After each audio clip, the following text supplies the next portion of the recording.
I built a massive logistics empire from a freezing Chicago garage. I survived corporate raiders, market crashes, and backstabbing partners.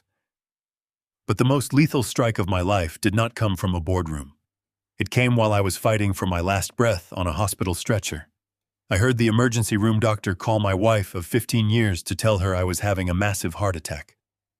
Her response chilled me faster than the icy fluids entering my veins. She told the doctor to give me a pill because her expensive first-class flights to Hawaii were leaving in hours. If you want to know what happens when a man realizes his wife is leaving him to die for a vacation, listen. I am Richard. I am 70 years old. On a crisp Tuesday morning, I was sitting behind the massive mahogany desk in my corner office overlooking the Chicago skyline. I was reviewing the quarterly projections for the supply chain software company I founded 4 decades ago. Back then, I was just a hungry kid coding in a garage that smelled of motor oil. Now I controlled a logistics network moving billions in freight. But biology does not care about your net worth. It started as a dull ache. I ignored it, chalking it up to the black coffee I had consumed since dawn. Then came the taste of copper in my mouth. Before I could reach for my water, an invisible vice clamped down on my chest. It was an absolute crushing pressure, as if a freight truck had parked directly on my sternum. I tried to stand, but my legs gave out. I collapsed heavily onto the polished wood of my desk, scattering financial reports. I could not draw a breath. The air suddenly felt thick, heavy, unbreathable. My vision narrowed into a dark tunnel. Through the ringing in my ears, I heard my office door swing open. My secretary screamed. Time splintered into fragmented moments. The chaotic blur of faces. Paramedics shouting my vitals. The sharp sting of a needle entering my arm. The violent jolt of the stretcher hitting the ambulance floor. Through it all, I remained conscious enough to understand the gravity of the situation. I calculated risks for a living, and the statistics of surviving what felt like my heart ripping itself apart were not in my favor. The sirens wailed a frantic soundtrack to the panic coursing through my fading mind. I had spent my entire life building an empire, securing my legacy, providing a life of luxury for my family. My wife, Cynthia, my stepson, Brandon. I had given them the world. As the ambulance tore through the streets, a sense of comfort washed over me. I thought at least I will be surrounded by my family. I could not have been more wrong. The emergency room at City General was a symphony of controlled chaos. Bright fluorescent lights stabbed at my eyes. Nurses moved around me with urgent precision, attaching electrodes to my chest, calling out numbers that clearly alarmed them. I lay there staring at the ceiling tiles, my breathing shallow and ragged. The crushing weight on my chest had subsided slightly thanks to the drugs, but I knew I was dancing on the edge of the abyss. The attending physician, a young man with tired eyes, leaned over me. He told me I was experiencing a severe myocardial infarction. He needed to stabilize me before moving me to the cardiac intensive care unit. He asked for my emergency contact. I whispered Cynthia's name and gave him her number. I pictured her in our suburban mansion, dropping whatever she was doing, rushing out the door in tears. I had treated her son Brandon as my own, placing him as the chief operating officer of my company. They were my world. The doctor dialed the number on his mobile phone and put it on speaker, so I could hear her voice, hoping it would bring me comfort. It rang 3 times before she answered. There was background noise, the sound of zippers closing, luggage wheels rolling across hardwood floors. "Hello," Cynthia answered. Her tone was brisk, hurried. "Mrs. Cynthia," the doctor said, his voice calm and steady. "I am calling from City General Hospital. I am here with your husband, Richard. He has suffered a severe heart attack. We are working to stabilize him now, but his condition is critical. We need you to come to the hospital immediately." I waited for the gasp. I waited for the panicked questions. I waited for the sound of my wife dropping everything. Instead, there was a long, heavy pause, then a sigh of pure, unadulterated annoyance. "Is this some kind of joke?" Cynthia said. Her voice was cold, sharp, and completely devoid of empathy. "Madam, please, I assure you this is not a joke," the doctor replied, clearly taken aback. "Your husband is in critical condition. He needs his family." I heard the sound of a suitcase zipping shut on the other end of the line. "I cannot come to the hospital right now," she snapped. "Brandon and Tiffany have been packing for weeks. We are leaving for the airport in 2 hours. Our first-class flights to Maui are entirely non-refundable." The doctor glanced down at me, his eyes wide with disbelief. I lay paralyzed, copper returning to my mouth. "Mrs. Cynthia, your husband might not survive the night," the doctor said. "You need to be here." "Just give him a pill, doctor," Cynthia replied indifferently. "He is a tough old man. He can manage. I am not ruining my vacation over this. We have a private yacht booked for tomorrow. Tell Richard to call me when he is discharged. Have a good day." The line went dead. The silence in the trauma bay was deafening. The doctor slowly lowered his phone, staring at it, as if it had turned into a venomous snake. He looked at me, struggling to find words of comfort. But no words could fix what had just happened. My heart monitor began to beep wildly, the tempo accelerating into a frantic rhythm. The alarms on the machines around me blared. It was not just the physical damage to my heart anymore. It was the absolute crushing realization that the woman I had showered with millions of dollars had just weighed my life against a vacation to Hawaii and chose the vacation. She was leaving me to die alone in a sterile room, so she would not miss her flight. The nurses rushed back in, pushing medications through my line, shouting for the crash cart. My vision started to fade to black, but my mind was screaming. I realized then that they did not love me. They loved my bank accounts. They loved the luxury I provided. I was nothing but an infinite wallet to them. As the darkness pulled me under, the grief and betrayal evaporated. In its place, a cold, calculating rage ignited in my chest. I swore a silent oath to myself in that fading moment. If I survive this single night, Cynthia will return from her tropical paradise to find absolutely nothing left. The sterile air of this intensive care unit was heavy with the scent of antiseptic and dying hope. I lay there, tubes snaking from my arms, my chest still throbbing with the ghost of that crushing weight. The heavy steel door creaked open, and in walked Cynthia and Brandon. They were a jarring sight against the backdrop of medical monitors and beeping machines. Cynthia looked like she had just stepped off a yacht. Her hair was styled in a perfect, expensive blowout, and she clutched a brand-new Hermes bag that cost more than my first car. Brandon was right behind her, his tailored Italian suit jacket sharp and unwrinkled. He looked more like a man heading to a board meeting than a stepson visiting a father who had nearly died the night before. I closed my eyes for a second, trying to steady my heart rate. When I opened them, Cynthia was hovering over my bedside. She leaned in, her perfume, a sharp floral scent clashing with the hospital's medicinal smell. "Richard, honey," she said, her voice dripping with artificial warmth. She placed a manicured hand on my arm, but her touch felt cold. "The doctor says the worst is over. You look so much better than you did last night." I did not answer. I just watched her.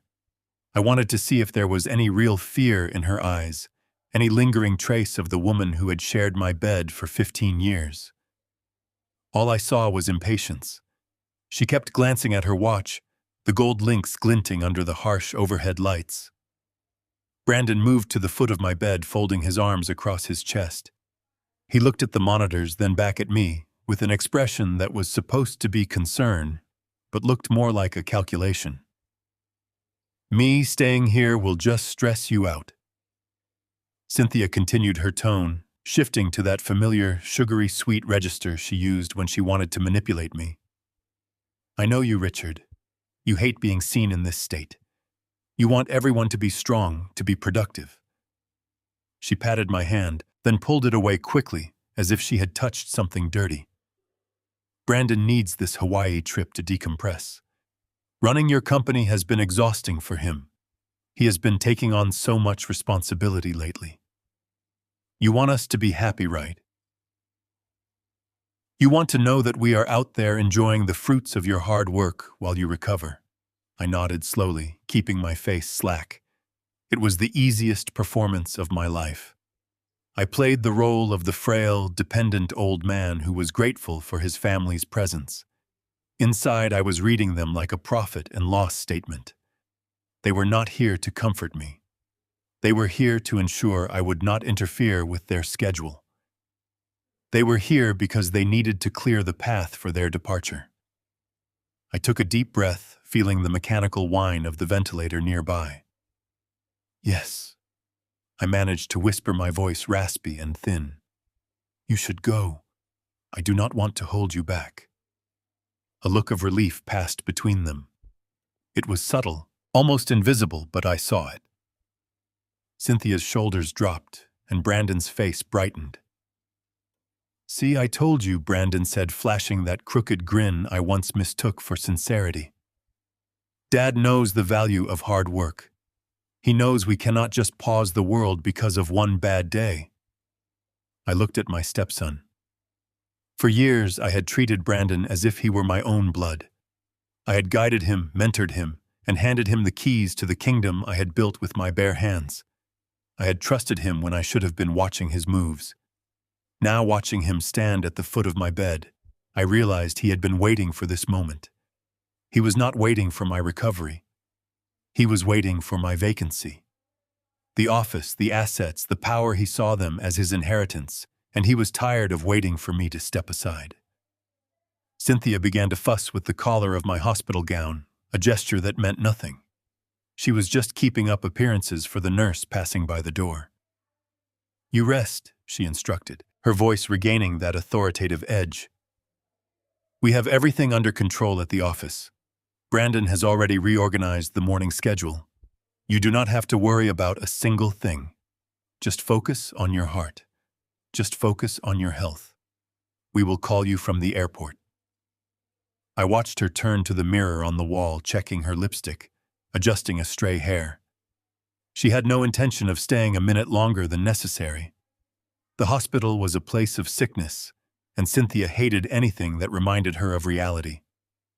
She lived in a bubble of luxury, and I was starting to become a stain on that bubble. Brandon took a step toward me. The jovial expression shifted, becoming more professional, more transactional. He reached into his suit jacket and pulled out a thick stack of legal papers. The paper was thick, expensive, the kind that held weight. It felt heavy even from where I lay. He pulled a fountain pen from his pocket, the gold nib glinting in the light. Dad, just one quick thing before we head to the airport, he said. It is just the standard medical and financial power of attorney. We need it so we can sign the new vendor contracts and keep the payroll moving while you are stuck in this bed. It is a formality. We have already gone over the details with the legal team. They just need your signature to keep things running. I stared at the papers. My pulse raced to the machine beside me, picking up the pace. This was it. The move. The play to take the keys while I was still bleeding out. They were not asking. They were finalizing. I looked at Brandon, then at the papers, and for a fleeting moment I almost laughed. They were so confident, so utterly sure of my demise that they did not even bother to hide their true colors. I shifted in the bed, groaning as if the pain were too much to bear, my hands fumbling weakly as I reached for the pen. I was the clueless old man they wanted, and I would play that part until the very last second.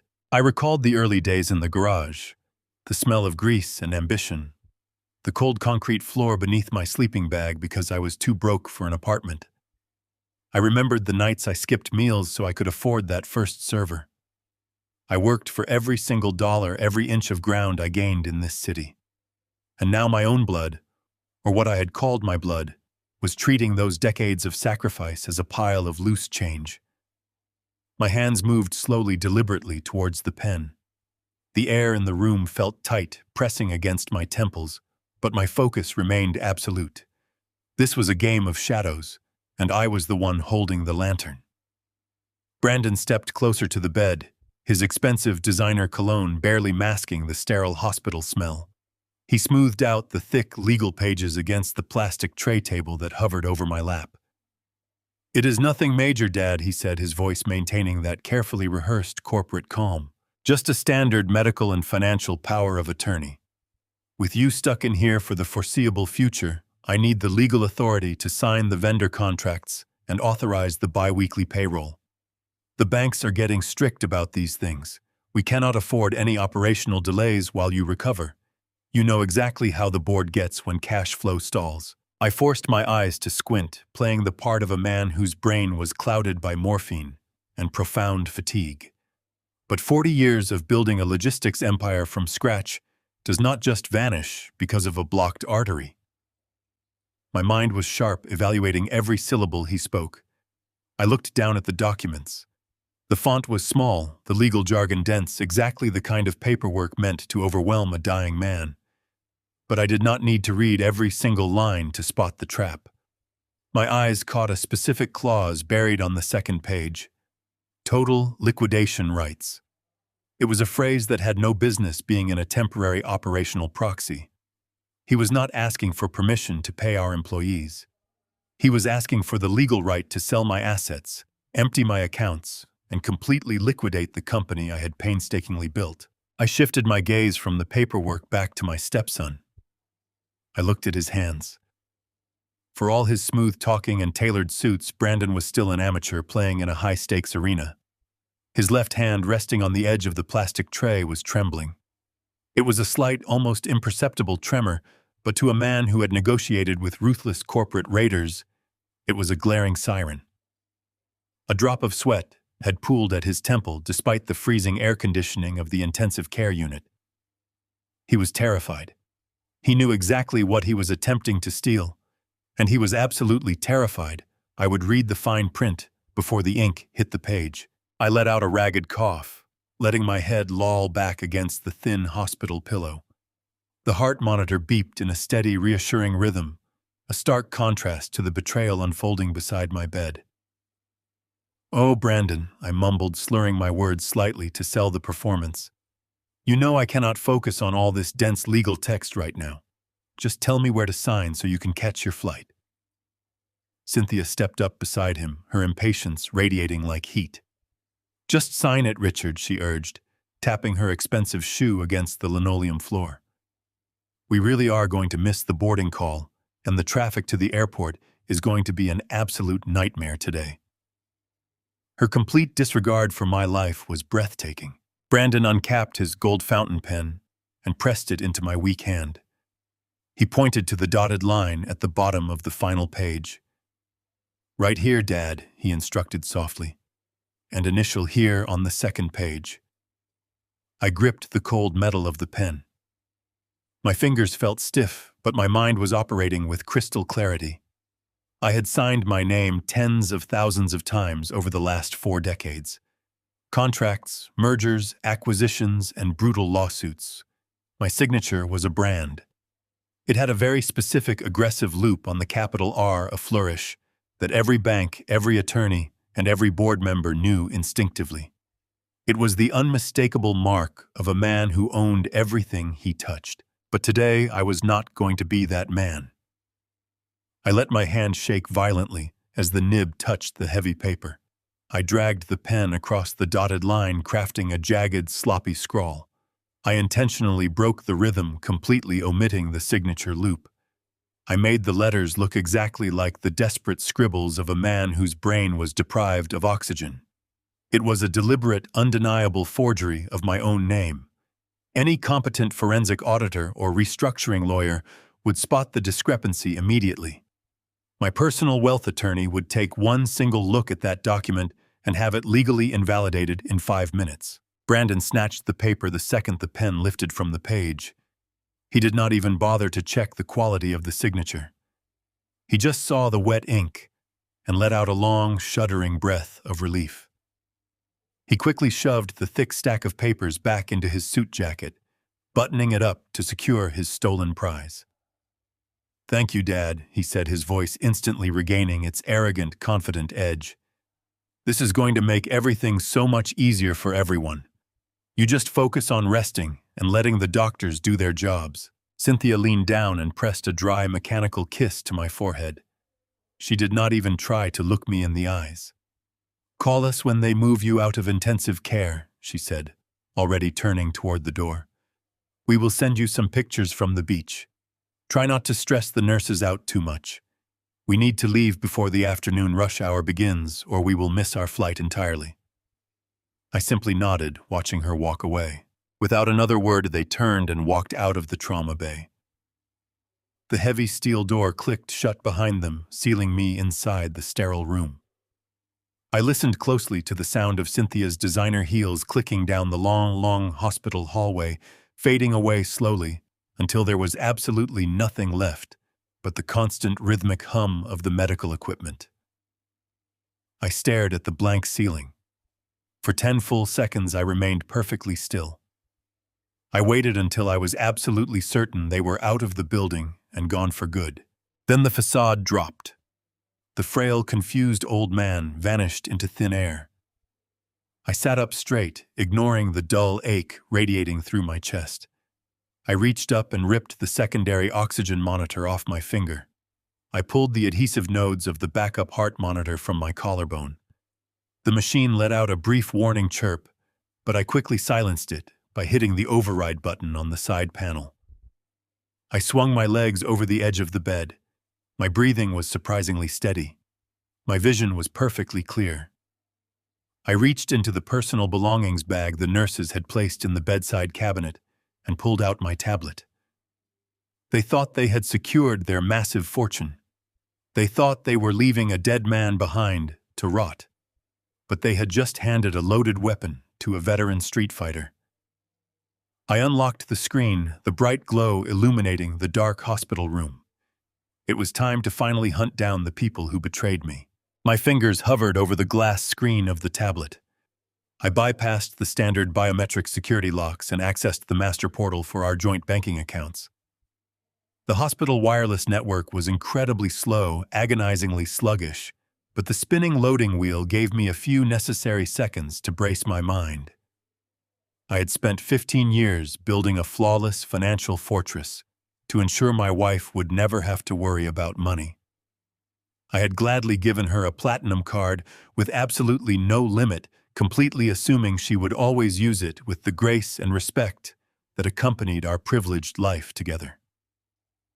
Now I was logging in to see exactly how quickly a supposedly grieving widow could spend her dying husband's cash. The main dashboard finally loaded, displaying a cascading list of recent transactions. I tapped directly on the primary credit account linked specifically to Cynthia. I genuinely expected to see the first-class flight upgrades she had mentioned on the phone. I expected to see the luxury resort reservations that were allegedly non-refundable. I was even prepared to see a few overpriced airport meals and expensive cocktails. What I was absolutely not prepared for was the precise, undeniable timeline of her lavish spending spree. I carefully scanned the digital timestamps aligned on the left side of the screen. My chest tightened instantly, not from a blocked coronary artery, but from a profound, sickening realization of betrayal. Exactly 2 hours after the emergency paramedics had wheeled my lifeless body out of my corporate office, and exactly 2 hours after she received the frantic telephone call from the emergency room doctor telling her I was in critical condition, my loving wife had gone shopping. There it was, sitting proudly at the top of the digital ledger in stark black and white. A pending charge for $15,000 at a Louis Vuitton boutique located directly inside the international terminal of the airport. $15,000. While I was taking my first shallow, painful breaths under a plastic oxygen mask, fighting for every single heartbeat in a sterile trauma bay, Cynthia was casually swiping her card for designer luggage and expensive leather handbags. My eyes slowly moved down to the very next transaction on the list. It had been officially processed just 30 minutes after the boutique purchase.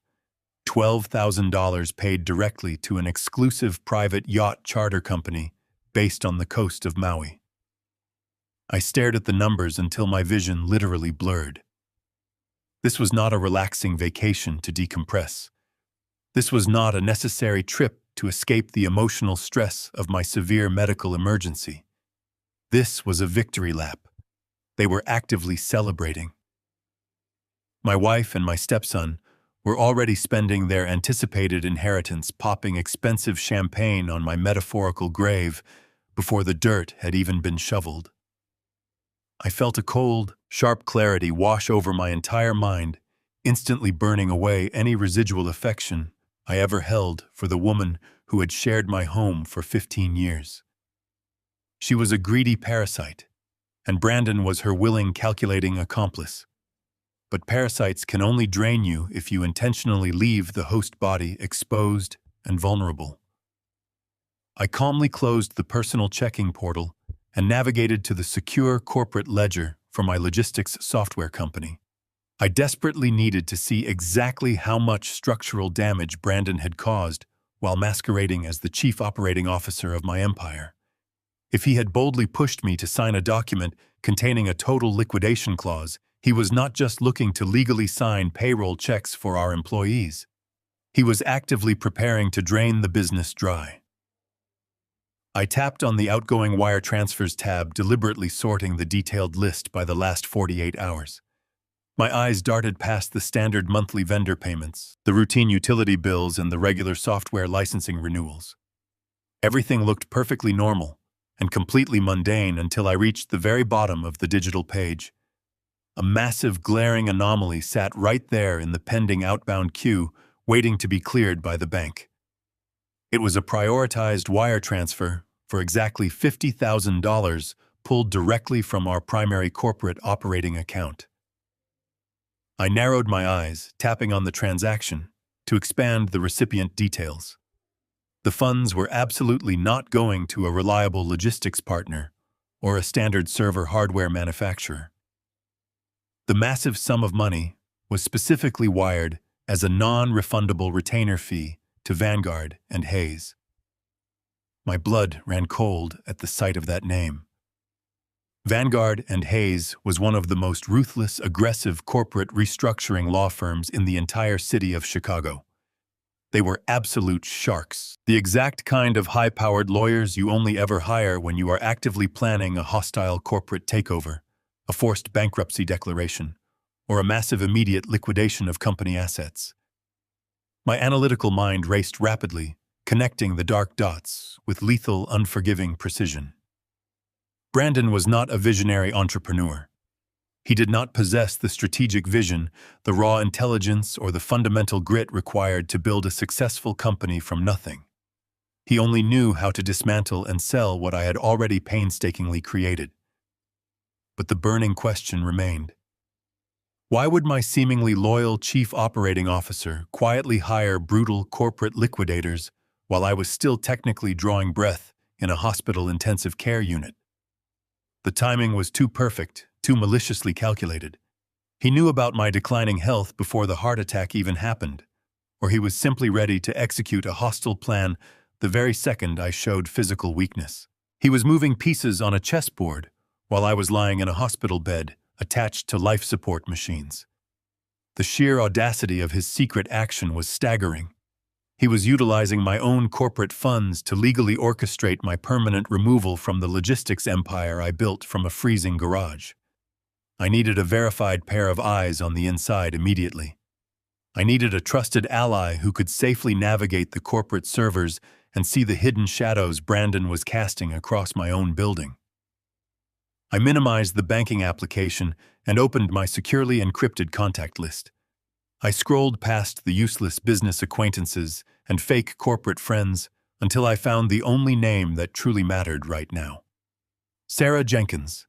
She was my brilliant, fiercely loyal chief financial officer. She had been standing right beside me since the early days, back when we could barely afford to pay the monthly heating bill.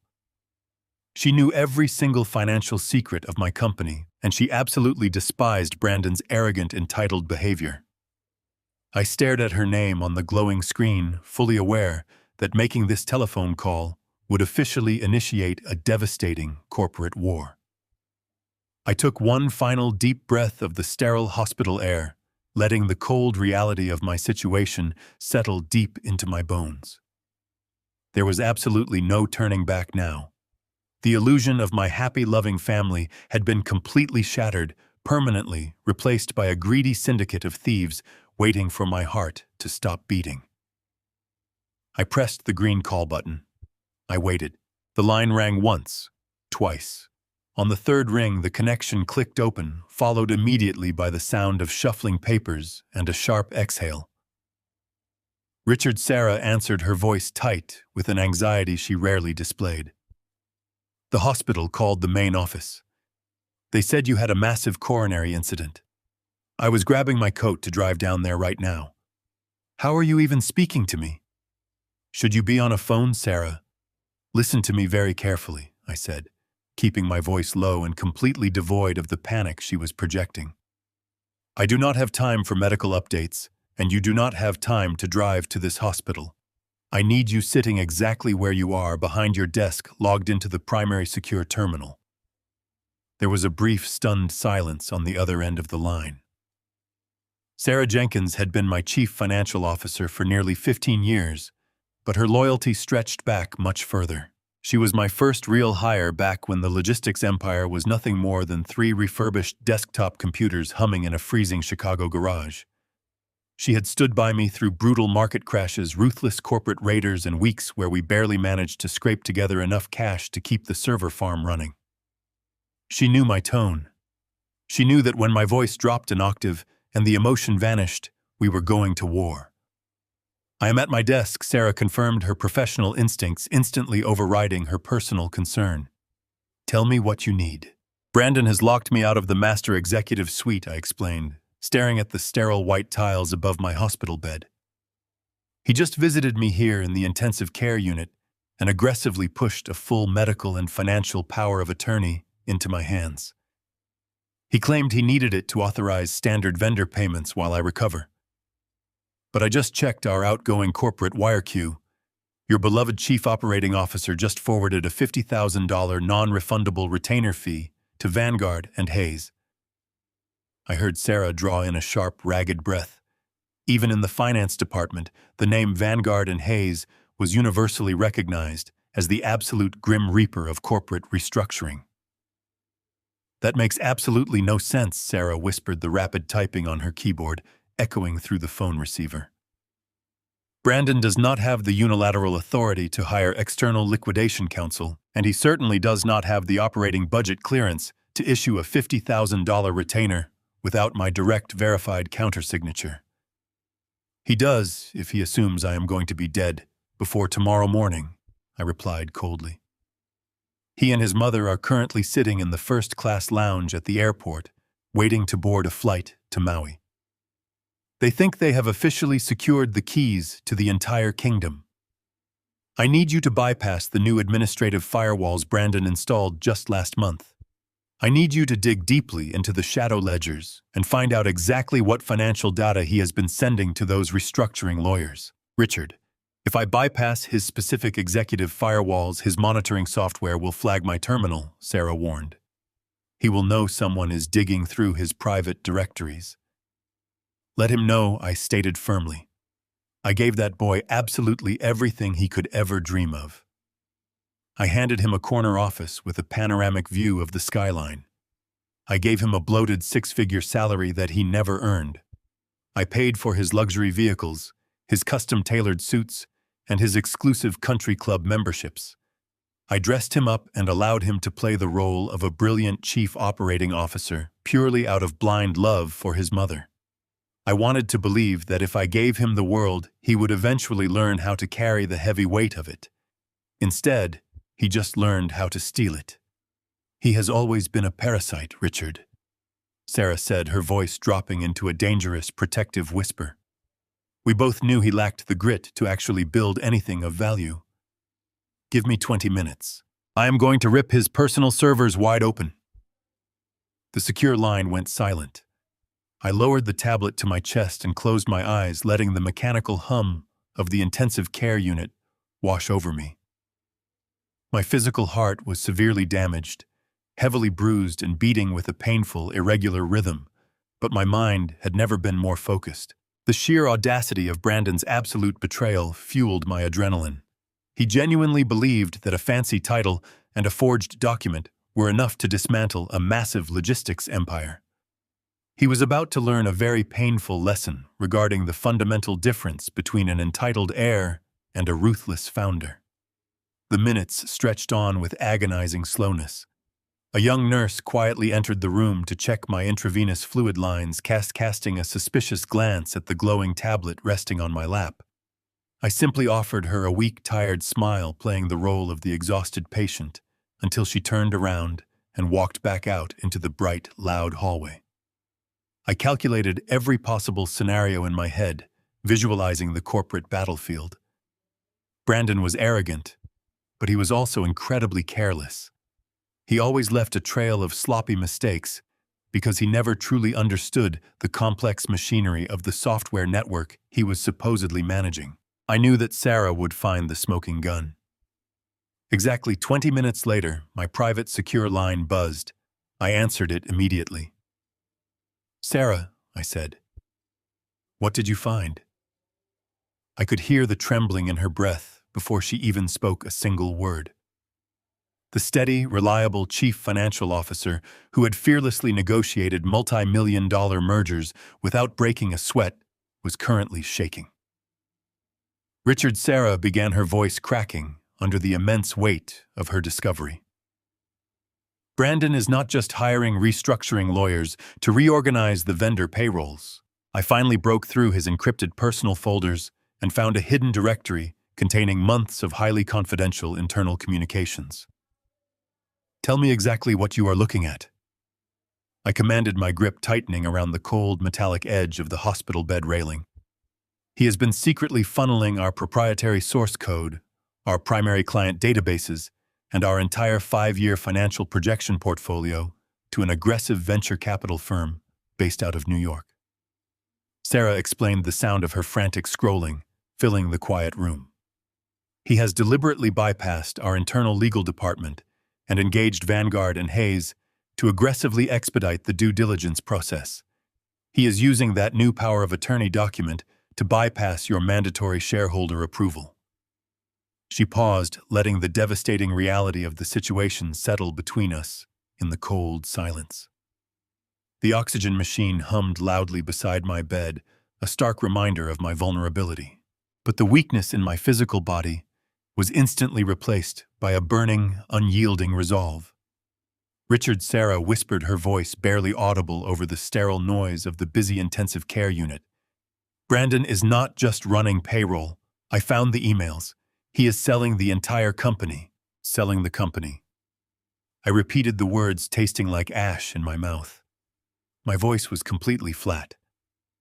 The heart monitor beside my bed maintained its steady rhythmic pulse, betraying none of the absolute fury igniting in my veins. I instructed Sarah to print every single document, every email thread, and every hidden contract she had managed to excavate from his server. I told her to put it all on physical paper. Digital files could be wiped remotely, but physical ink was permanent. I told her to bring the documents to the intensive care unit immediately, but she needed a cover story. Brandon had undoubtedly left strict instructions with the nursing staff regarding my visitors. Sarah understood perfectly. Exactly. 45 minutes later, the heavy door to my hospital room swung open. Sarah walked in. She was carrying a massive, ostentatious gift basket wrapped in bright yellow cellophane and stuffed with exotic fruits. To any passing doctor or nurse, she was merely a concerned corporate colleague delivering a standard get-well-soon present. But as she set the heavy basket down on the rolling tray table over my lap, her eyes met mine. They were fierce, filled with the same unyielding grit that had helped us build a logistics empire from a freezing concrete floor. She pulled a hidden zipper at the bottom of the woven basket and extracted a thick manila folder. She slid it smoothly under my hospital blanket. "The nurses think I am just here to drop this off and say a quick prayer," Sarah whispered, glancing nervously at the small glass window of my room. "You have about 10 minutes before they come back to check your intravenous lines. Read fast, Richard. It is worse than we could have ever imagined." I nodded, waiting for her to step back out into the hallway to stand guard. Once the door clicked shut, I pulled the heavy folder from beneath the thin cotton blanket. My fingers were slightly numb from the medication, but my mind operated with lethal precision. I opened the cover. The very first document was a formal letter of intent from a prominent New York venture capital firm. They were absolute corporate vultures, legendary for buying vulnerable tech companies, stripping their assets, and firing the staff to maximize short-term profits. I read the numbers. Brandon had agreed to sell 30% of my software empire at a humiliatingly deep discount. He was giving away our proprietary supply chain algorithms for a fraction of their true market value, and the timeline was completely devastating. The final execution date was set for this coming Monday morning. I flipped to the next page, my breathing remaining slow and measured. The mechanics of his betrayal were laid out in stark black and white ink. Brandon had quietly negotiated this entire deal over the past 4 months. He used his position as chief operating officer to isolate the legal department, feeding them fabricated projections to justify a search for outside liquidity. But he had always faced one insurmountable hurdle. He did not possess the ultimate executive authority to sign away equity. That power rested exclusively with me, unless, of course, I was legally incapacitated or dead. I stared at an email thread between Brandon and the lead partner at Vanguard and Hayes. Brandon guaranteed that a full medical and financial power of attorney would be secured by the end of the week. He promised the lawyers the document would grant him total liquidation rights, bypassing standard shareholder approval. He had orchestrated this entire sequence of events perfectly. He just needed my heart to fail. When it finally did, he and his mother wasted absolutely no time. They secured the signature, packed their designer luggage, and boarded a flight to Hawaii, leaving the vultures to feast on the remains of my work. I continued to turn the pages, the cold reality of my situation settling deeply into my chest. The financial documents were infuriating, but they were simply business. The final document in the folder, however, was something entirely different. It was a printed copy of a forwarded email. Brandon had sent it to his wife Tiffany directly from his personal phone just hours before they left for the airport. The subject line was blank. I read his message carefully. The words were burned into my memory instantly.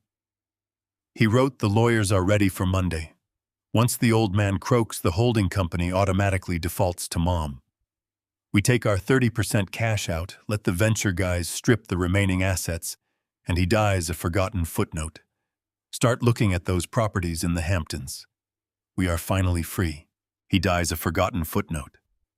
I read that single sentence 3 times. For 15 years, I provided this boy with a life of absolute privilege.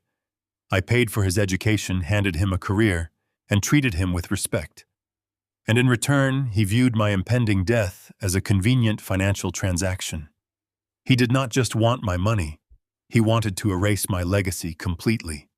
He wanted to take the empire I built through blood, sweat, and sacrifice and trade it for a vacation home and a quick payout. I closed the folder and rested my hands on top of it. A normal man might have broken down. A normal man might have wept at the sheer cruelty of his own family. A normal man might have pressed the call button, begging for sedatives to dull the emotional pain. But I did not cry. My heart monitor did not spike. My breathing did not hitch. Instead, staring at the sterile wall, I smiled. It was a cold, quiet, terrifying smile. Brandon had made a fatal miscalculation. He had assumed that because I was 70 years old and lying in a hospital bed, I was weak. He had assumed that a piece of paper signed with shaky ink was enough to topple a king. He had severely underestimated the kind of monster you have to become to build an empire from a freezing garage in Chicago. I slipped the folder back under my blanket just as the heavy door swung open. Sarah stepped back inside, followed closely by a young nurse checking her clipboard. I let my smile fade, replacing it instantly with the mask of a tired, broken old man. The nurse adjusted my intravenous drip, smiled sympathetically at Sarah, and quietly left the room. Sarah rushed to my bedside, her eyes wide with concern and fear. "Richard," she whispered urgently, "what are we going to do?" "He is going to sign those final papers on Monday morning.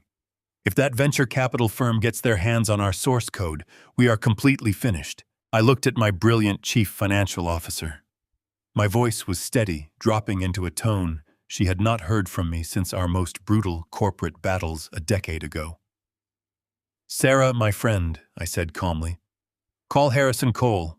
Tell him to use the freight elevator and bypass the front desk. I want him sitting in this room in exactly 1 hour. We have a company to save and a family to destroy." The heavy wooden door to my hospital room remained closed. I lay perfectly still against the stiff mattress, watching the second hand sweep across the large wall clock. Exactly 58 minutes had passed since my conversation with Sarah. The intensive care unit was deceptively quiet, a stark contrast to the absolute warfare currently brewing inside my mind. Suddenly, the handle clicked. The door did not swing wide open like it did when the nurses entered for their rounds. It opened just enough for a tall, impeccably dressed man to slip through the narrow gap. Harrison Cole had arrived. He brushed a speck of invisible dust from the lapel of his charcoal suit and locked the door behind him.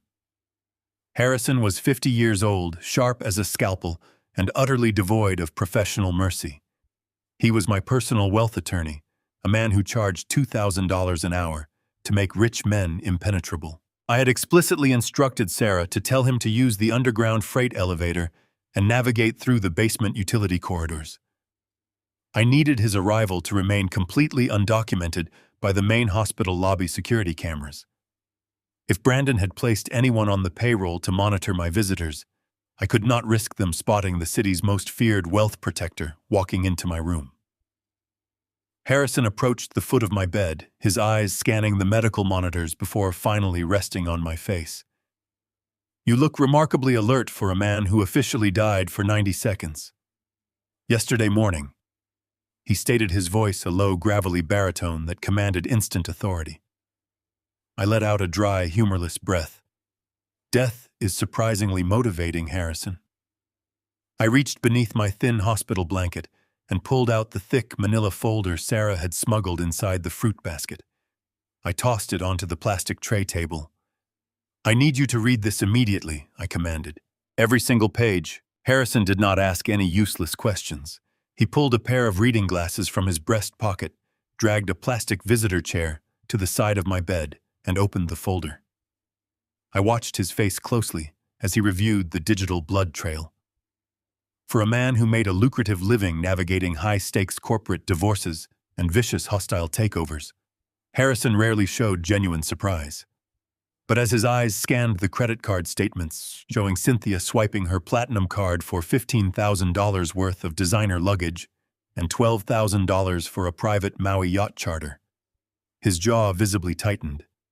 He turned the page, moving on to the corporate ledger Sarah had extracted. I saw his eyebrows rise a fraction of an inch when he registered the $50,000 non-refundable retainer fee wired directly from my operating account to Vanguard and Hayes. Finally, he reached the printed emails. He read Brandon's arrogant declaration of his impending corporate sale, the secret negotiations with the New York venture capital firm, and the ultimate damning message sent to Tiffany. He read the line where Brandon referred to my death as a convenient footnote. Harrison closed the thick folder and slowly took off his glasses, folding the arms with a sharp metallic click. The silence in the room was absolute, broken only by the rhythmic beeping of my heart monitor. "I have dealt with some truly despicable human beings in my career," Richard Harrison said, his voice laced with a cold professional disgust. "I have seen brothers steal from brothers and children bankrupt their own parents. But the sheer velocity of this betrayal is staggering. They are actively looting your personal estate before your body has even had a chance to grow cold." I nodded slowly, staring at the blank television screen mounted on the wall. "Brandon also paid me a visit before his flight to Hawaii," I explained quietly.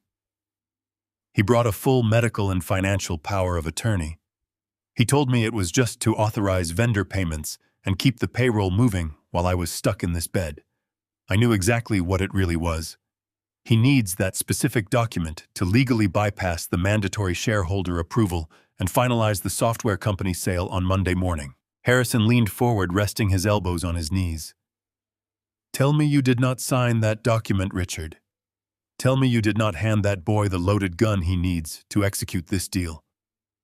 I looked directly into my attorney's eyes. "I signed it," I replied. Harrison let out a sharp sigh of frustration, running a hand over his face. "Richard, if you legally granted him that authority, we are going to have to file an emergency injunction to freeze the sale. We will have to argue that you were heavily medicated and not of sound mind. It will be a massive public legal battle." I raised my hand to stop his rising panic. "I signed it." I repeated smoothly, but I did not use my actual signature. I crafted a deliberate, jagged forgery. I completely omitted the distinctive loop on the capital letter R. I made it look exactly like the desperate, uncoordinated scribble of an old man suffering from profound oxygen deprivation and powerful narcotics. I handed him a completely invalid piece of paper, and he was so terrified and eager to steal my empire that he snatched it away without even verifying the ink. Harrison paused, processing the tactical brilliance of the move. A slow, predatory smile spread across his face. He leaned back in the plastic chair, shaking his head in sheer disbelief. "You gave him a defective grenade," he murmured. "The moment Vanguard and Hayes attempt to submit that power of attorney to the bank or the venture capital firm, their own compliance officers will flag the signature discrepancy. We can legally invalidate the entire proxy in less than 5 minutes. It is a brilliant defensive play, Richard. We can stop the corporate sale on Monday morning and immediately strip Brandon of his Chief Operating Officer title." I shook my head, gripping the edge of the blanket tightly. "You are not listening to me, Harrison. I do not want to play defense. Stopping the sale is merely a temporary bandage. If we just invalidate the document and fire him, he will spin a lie. He will tell the board he was trying to save the company while I was incapacitated. Cynthia will claim the yacht was just a preemptive memorial gathering. They will hire their own aggressive legal counsel, demand massive severance packages, file for a highly publicized divorce, and attempt to drag my reputation through the mud for the next 3 years. I will not allow them to dictate the terms of this war. I want complete and total annihilation. I want you to prepare the legal framework to quietly transfer all liquid assets into a blind trust by Sunday night. I want the credit cards completely severed." Harrison narrowed his eyes, analyzing the full scope of the requested destruction. "If we pull this trigger, Richard, Cynthia will be left with absolutely nothing. Are you prepared for that?" I looked at my attorney, my heart beating with cold, absolute certainty. "Make it -0. Harrison stared at me for a long moment, the heavy silence of the intensive care unit amplifying the staggering weight of my demand. He did not argue or attempt to temper my absolute fury. He simply nodded slowly, his expression hardening into a chilling mask of pure professional ruthlessness. He packed his reading glasses back into his tailored breast pocket and stood up from the cheap plastic visitor chair. "I will have the comprehensive trust framework drafted and completely ready for your execution signature by midnight," he said, his voice dropping into a barely audible whisper. "But we cannot securely conduct a sensitive financial operation of this massive magnitude from a heavily monitored hospital bed. You need a highly secure, entirely private location with completely unrestricted network access and absolutely no potential for sudden interruptions." I told him I would personally handle my own medical extraction and explicitly instructed him to meet me at a confidential secondary location. After he quietly slipped back out through the heavy wooden door, deliberately returning to the unmonitored basement utility corridors, I firmly pressed the plastic nurse call button. It took 20 grueling minutes of incredibly aggressive negotiation, 3 forcefully signed legal waivers releasing the entire medical facility from any and all potential liability, and an explicit, unyielding threat to personally purchase the entire cardiac hospital wing just to fire the attending physician to finally process a formal against medical advice discharge. I honestly did not care about the severe physical risk. Lying in that sterile bed, helplessly waiting for my bruised heart to fail, was a pathetic, passive surrender. Taking absolute ruthless control of my sprawling corporate empire, even with painfully bruised ribs and severely strained arteries, was the only genuine medicine my exhausted body actually required right now. At exactly 2 in the morning, the sprawling hospital corridors were dimly lit and hauntingly quiet. The exhausted night shift staff moved sluggishly behind their illuminated counters, paying absolutely no attention to the supposedly dying old man dressed in loose civilian clothes who was walking slowly and deliberately toward the rear service exit. Every single step sent a sharp, agonizing ache radiating deeply through my damaged chest, serving as a brutal physical reminder of the severe medical trauma my aging body had miraculously survived just 36 hours prior. But my focused mind completely pushed the blinding pain aside, heavily fueled by a cold, burning adrenaline that pumped fiercely through my veins. Sarah was already waiting patiently in the dark loading dock alleyway, sitting inside a discreet, heavily tinted black sedan, the powerful engine idling silently in the freezing, bitter Chicago air. I carefully climbed into the leather passenger seat, tightly gripping the plastic dashboard with trembling fingers until my erratic breathing finally stabilized. She did not bother to ask how I was feeling or question my reckless medical decision. She simply reached into the back seat, handed me a fully charged, secured laptop computer, and rapidly pulled away from the dark concrete curb. We drove in complete silence through the deserted city streets, navigating toward a highly private, unlisted loft apartment I secretly owned deep within the industrial district. It was a secure, heavily fortified haven I had quietly purchased several years ago, operating under a completely anonymous shell corporation, designed specifically to serve as a hidden command center for extreme corporate emergencies. Cynthia knew absolutely nothing about this hidden property. Tonight it would serve as the ultimate launching pad for my absolute uncompromising vengeance. Harrison was already waiting impatiently inside the expansive loft when we finally arrived. His leather briefcase opened wide on a large oak dining table, completely surrounded by thick stacks of freshly printed, legally binding documents. For the next 24 exhausting hours, we absolutely did not sleep. We barely even paused to eat, aggressively sustaining ourselves on bitter black coffee and an endless reservoir of sheer, unadulterated willpower. We barely spoke loud enough to hear communicating efficiently and ruthlessly in complex account numbers, international routing codes, massive wire authorizations, and heavily encrypted server passwords.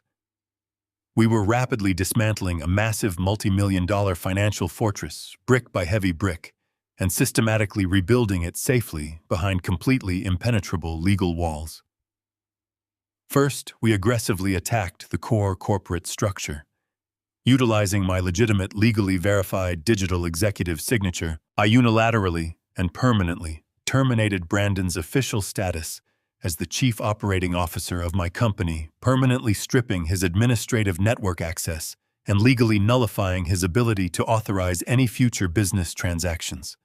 I then methodically transferred all 90% of my controlling corporate voting shares directly into a newly established, fully irrevocable blind trust that Harrison had masterfully constructed.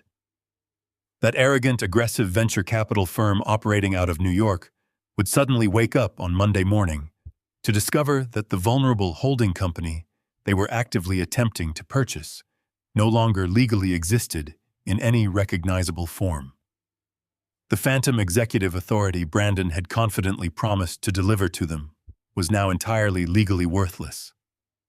Next, we aggressively pursued the personal wealth portfolios I had accumulated. I systematically liquidated the conservative mutual funds, the highly lucrative offshore investment accounts, and the massive high-yield dividend portfolios I had carefully curated over 4 decades of tireless labor. Every single dollar, every piece of valuable commercial real estate, and every hidden corporate asset was quietly and swiftly funneled directly into the impenetrable ironclad trust. Harrison drafted the complex legal framework with flawless surgical precision, definitively ensuring that my vast financial assets were completely shielded from any potential future divorce proceedings, aggressive spousal asset claims, or hostile corporate litigation that Cynthia and her treacherous son might attempt to desperately launch. The final devastating step of our relentless operation was arguably the most deeply personal. I slowly logged into the primary joint checking account, the limitless overflowing fountain of personal wealth that Cynthia had been brazenly using to generously fund her lavish celebratory Maui vacation. I sat in the dim light of the secure loft and watched her various pending financial charges processing in real time across the glowing screen. The extraordinarily expensive private yacht rental, the ridiculous designer boutique, purchases, the exorbitant luxury room service bills flowing endlessly from the resort.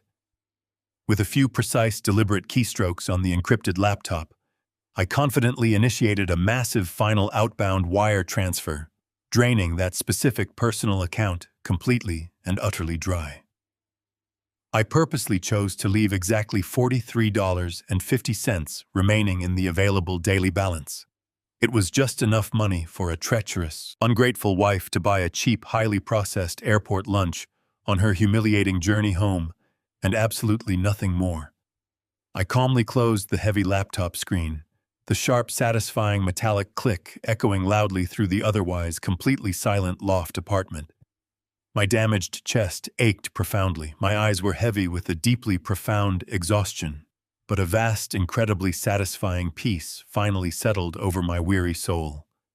The intricate financial execution was utterly flawless. The devastating trap was officially legally set. Now I just had to sit back comfortably in the quiet, secure shadows of my hidden safe house and patiently wait for the massive, destructive bomb to finally detonate in paradise. The morning sun slowly began to filter through the heavy industrial blinds of my safe house, casting long, geometric shadows across the oak dining table. Harrison had departed hours ago, leaving me alone with my thoughts, my cold coffee, and a completely untraceable burner phone resting on the polished wood. I sat perfectly still, listening to the distant, muffled sounds of the city waking up. In Chicago, it was a crisp, unforgiving Monday morning. But in Maui, it was late Sunday evening, the absolute peak of the luxury dinner hour. I did not have to wait long for the fallout to reach me. At exactly 8:15, the burner phone vibrated, shattering the heavy silence of the loft. It was an automated notification from my secure corporate server alerting me that an emergency voicemail had been deposited into my heavily encrypted private inbox. Brandon and Cynthia had naturally assumed my primary phone was either turned off or sitting uselessly in a hospital locker. They had no idea my communications were automatically forwarded to the secure cloud. I tapped the screen, selected the first audio file, and pressed play, letting the digital recording fill the quiet room. The audio began with a cacophony of vibrant background noise. I could hear the gentle crash of ocean waves, the soft, rhythmic strumming of a live acoustic guitar, and the distinct, unmistakable clinking of fine crystal. They were dining at the open-air restaurant of the Four Seasons, a place where the menu did not bother to list the prices. Cynthia's voice came through the speaker first, high-pitched, strained and dripping with an ugly, arrogant indignation. She was not leaving a message for me. She had aggressively dialed the 24-hour concierge line for our private wealth management bank, unaware that Harrison had already routed all high-level account inquiries directly to an automated recording system that forwarded the panicked audio straight to my desk. "Listen to me very carefully," Cynthia hissed into the phone.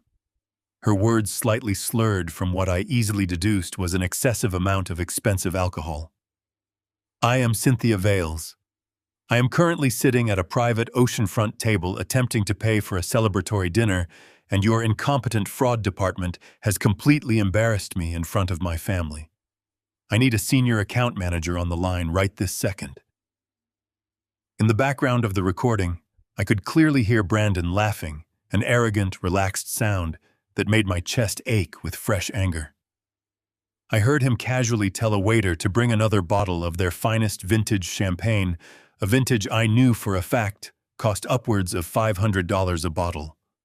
He was celebrating his brilliant corporate coup, completely oblivious to the financial guillotine swinging down toward his neck. "I am waiting!"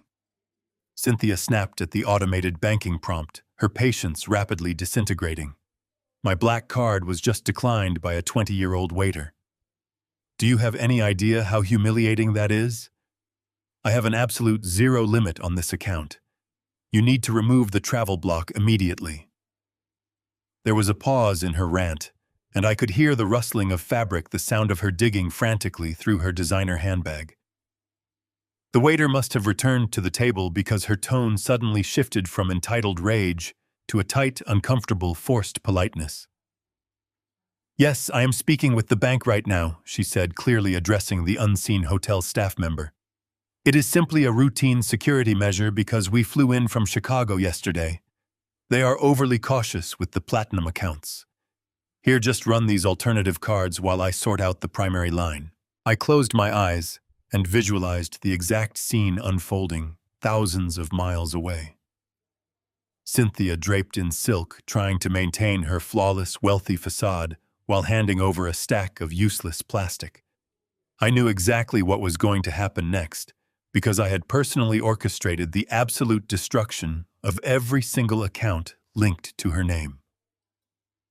The audio recording captured the agonizing heavy silence of the next 2 minutes. The live music played cheerfully in the background, a sharp contrast to the suffocating tension slowly wrapping around their dinner table. I heard a chair scrape loudly against the wooden deck.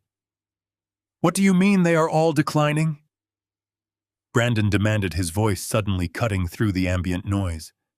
His relaxed, victorious demeanor had vanished instantly. "That is impossible. Try running them again. Run them manually." The waiter, maintaining a rigid professional courtesy, responded quietly. "I apologize, sir, but the terminal is explicitly instructing us to confiscate the cards. The primary institution has issued a hard freeze across the entire banking profile. The hotel manager is currently verifying the status of your penthouse suite reservation, as the original card on file is also reflecting a frozen status." The sheer, unadulterated panic that erupted from my wife was music to my weary ears. A penthouse suite at the Four Seasons, a private yacht charter, and an unlimited tab of premium champagne, all suddenly unsupported by the massive fortune they thought they had successfully stolen. "Brandon, give him your corporate card," Cynthia demanded, her voice climbing into an octave of pure hysteria. "Just put the dinner and the room on the company account until I can get my useless wealth manager on the phone tomorrow morning." I heard the sound of a heavy leather wallet being slapped onto the table. "Just run this one," Brandon ordered the waiter, his tone thick with a forced, desperate bravado. "It is a premium corporate executive account. There are absolutely no spending limits. Run it for the dinner and authorize a $50,000 hold for the penthouse suite to satisfy your manager. Go do it now." I leaned back in my chair, a cold smile touching the corners of my mouth. I had specifically instructed Harrison to liquidate and sever the corporate cards first. I knew Brandon would immediately attempt to lean on the company infrastructure the second his personal finances encountered resistance. The automated recording captured the sound of retreating footsteps, followed by 30 seconds of frantic, hushed arguing between mother and son. "What is going on with the bank?" Tiffany, Brandon's wife, finally spoke up, her voice trembling with confusion. "Why are they taking our cards? Shut up, Tiffany." Brandon snapped viciously. The old man probably forgot to authorize the travel alert before he went into the hospital. "It is just a minor clerical error. It will be fixed by tomorrow." The footsteps returned. The waiter cleared his throat, but this time he was not alone. The deep, authoritative voice of the hotel's night manager echoed clearly through the recording. "Mr. Vales, Mrs. Vales," the manager stated firmly, stripping away the deferential tone they usually reserved for actual paying guests. "We have attempted to authorize the corporate account you provided. It has not simply been declined for a security hold. The issuing bank has permanently flagged the account as closed and deactivated. Furthermore, we have received a direct communication from your corporate headquarters in Chicago, explicitly stating that you are no longer an authorized representative of the company. and that any charges incurred will absolutely not be honored. I listened to the absolute crushing silence that followed the manager's declaration. It was the sound of a stolen empire collapsing into dust. But what the manager said next was the true final strike. Therefore, we must insist on a valid alternative form of payment for the dinner you have consumed this evening. The manager continued, his voice devoid of any sympathy. And regrettably, we must ask you to vacate the penthouse suite immediately, as we cannot allow you to return to the room without a verified deposit. If you cannot provide a valid payment method right now, I will be forced to contact the local authorities to address the outstanding balance. The recording abruptly ended, replaced by the digital beep of the server. I stared at the phone. They had planned to leave me as a forgotten footnote, but I had just stranded them in paradise with absolutely nothing. I sat in the deep leather armchair of my secure penthouse loft, staring at the dark, polished surface of the oak dining table. Outside the expansive windows, the Chicago skyline glittered with cold, indifferent light, a stark contrast to the tropical warmth I had abruptly stripped away from my treacherous wife and stepson. I reached out and gently traced the edge of the untraceable burner phone. For a long, deliberate moment, the device remained completely still. They were currently standing in the lavish lobby of a Hawaiian resort surrounded by towering palm trees, frantically trying to process the sudden catastrophic collapse of their financial reality. I could easily picture Brandon aggressively arguing with the night manager, demanding respect he had never earned, while Cynthia hovered in the background, clutching her worthless platinum cards in absolute disbelief. The physical pain in my chest, a lingering reminder of the massive coronary incident I had survived just days prior, seemed to dull significantly. The sharp thrill of absolute control acted as the perfect anesthetic. I took a slow, deep breath, letting the cool, filtered air fill my healing lungs. I did not have to wait very long for their initial shock to morph into desperate action. The small screen of the phone suddenly illuminated the dark room, casting a pale glow across my hands. It vibrated once, a short, sharp buzz against the wooden table. Then it vibrated again, and again. The barrage had officially commenced. I simply sat back and watched the incoming notifications multiply with rapid, frantic precision. The digital counter on the screen climbed. 10 missed calls, 15 missed calls, 20 missed calls. They were relentlessly dialing the secure proxy number, unaware that their desperate attempts to reach the suite were being seamlessly routed directly to the device resting inches from my fingertips. The sheer volume of incoming calls painted a vivid picture of their escalating panic. By the time the screen finally stopped flashing, the red text indicated exactly 30 missed calls within 14 minutes.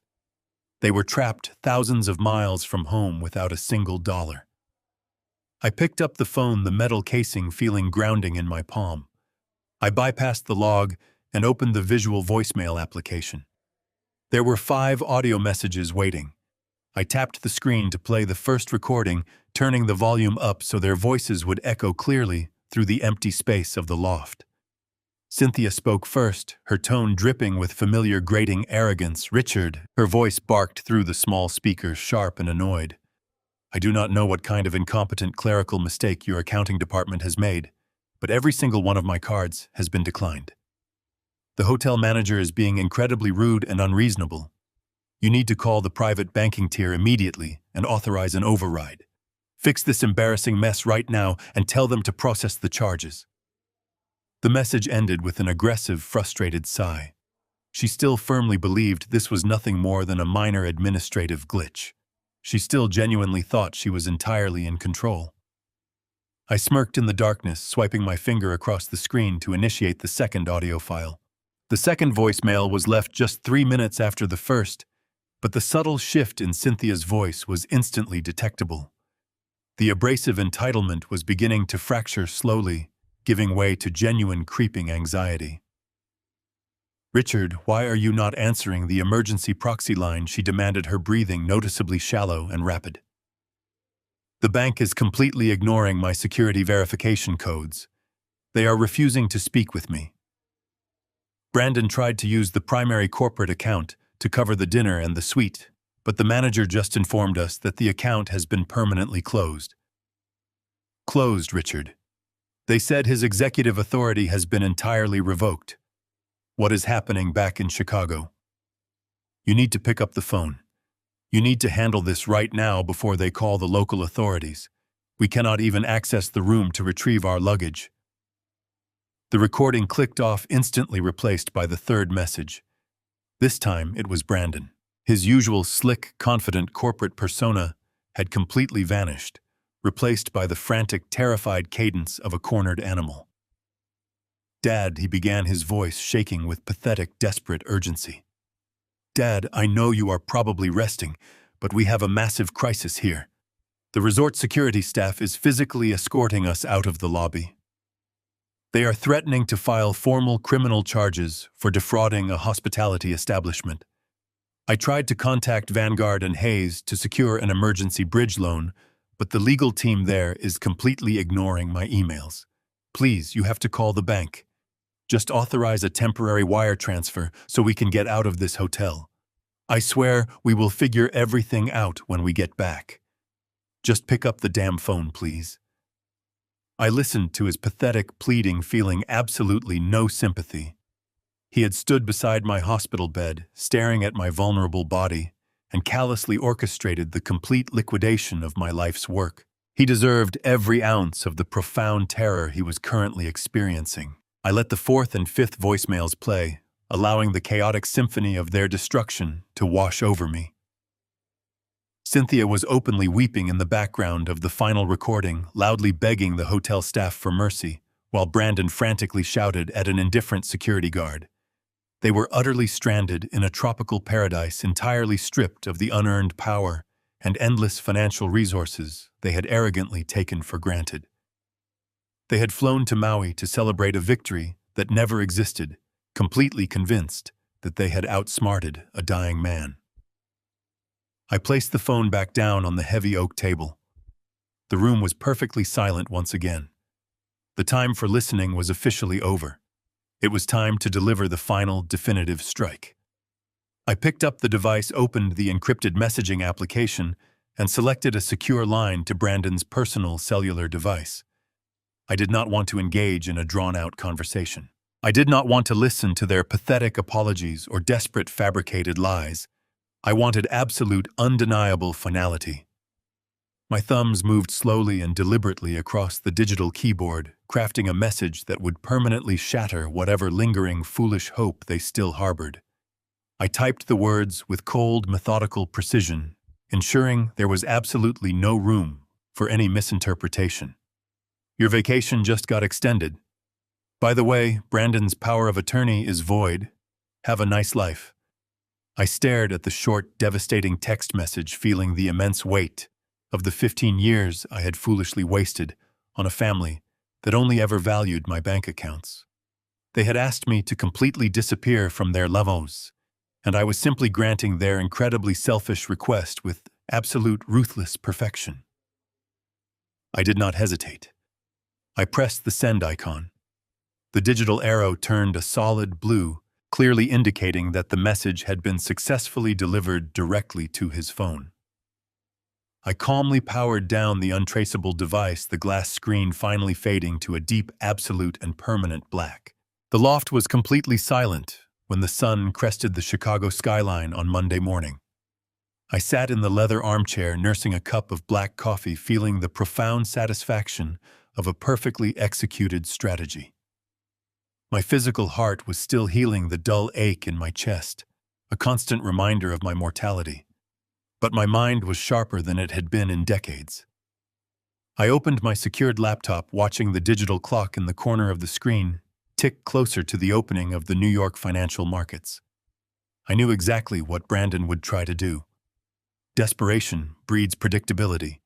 He was stranded in a tropical paradise, evicted from his penthouse, and completely stripped of his corporate safety net. His only remaining lifeline, or so he foolishly believed, was the massive acquisition deal he had been secretly negotiating behind my back. At exactly 9 in the morning, Eastern Standard Time, my encrypted email client chimed softly. A single message had arrived from Sarah Jenkins. The subject line simply read, New York correspondence. Attached to the email was a compressed audio file. Sarah had thoughtfully included a brief note explaining that the managing partner of the venture capital firm, a man named Sterling Vance, had forwarded the recording directly to her office. Upon receiving our aggressive cease and desist letter at dawn, Sterling had instructed his legal compliance team to record all incoming communications from Brandon. He wanted absolute legal immunity from the fraudulent mess my stepson had attempted to orchestrate. I clicked the audio file, leaned back, and let the desperate sounds of Brandon's ultimate defeat fill the quiet room. The recording began with the sharp, hollow ringing of a direct corporate line. When Sterling answered, his voice was crisp, professional, and entirely devoid of warmth. Brandon launched into his pitch immediately, not even bothering with customary pleasantries. His words were rushed, his breathing heavy and erratic. It sounded as though he was pacing furiously on a windy street corner or an open beach. Sterling, he began, his voice laced with a pathetic manufactured confidence. We have a slight operational delay on our end regarding the final acquisition paperwork. My father is currently incapacitated, and the transition of executive power is taking slightly longer than anticipated. However, the deal is still completely solid. I just need you to wire the initial cash advance we discussed last week. A bridge loan just to cover some immediate restructuring expenses on my end. I will personally guarantee the funds against my future equity share once the ink is dry. I took a slow sip of my coffee, savoring the absolute absurdity of his request. He was begging a ruthless Wall Street shark for a personal bailout, using stolen corporate equity as collateral. The silence on the other end of the line was heavy, thick, with the kind of predatory amusement that only seasoned financial veterans truly understand. When Sterling finally spoke, his tone was so remarkably cold it could have frozen the Pacific Ocean. Brandon Sterling said carefully, articulating every single syllable, I am going to stop you right there before you incriminate yourself any further on a recorded line. I do not know what kind of amateur theatrical performance you think you are running, but we are a Tier 1 financial institution, not a payday lending service for stranded tourists. I could hear Brandon stutter, completely caught off guard by the aggressive shift in tone. Sterling, I do not understand, he stammered, the manufactured confidence instantly evaporating. I have the signed medical and financial power of attorney. I have the legal right to liquidate the holding company. We agreed on the 30% acquisition. We shook hands on this. You do not have anything, Brandon Sterling interrupted, his voice dropping into a harsh, unforgiving register. Your chief financial officer, Sarah Jenkins, sent my legal department a massive package at 6 o'clock this morning. It included a comprehensive cease and desist order, a fully verified corporate injunction, and a detailed forensic analysis of your recent activities. Do you have any idea how much liability you just tried to expose my firm to? You attempted to sell us proprietary source code using a blatantly forged document. The signature on your supposedly ironclad proxy is completely invalid.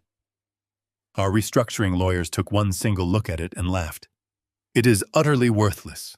Brandon let out a strangled gasp, the sound of a man watching his only remaining parachute burst into flames. But the holding company, he pleaded, his voice breaking into a high, panicked whine. When he dies, my mother gets the holding company. We can just restructure the deal through her.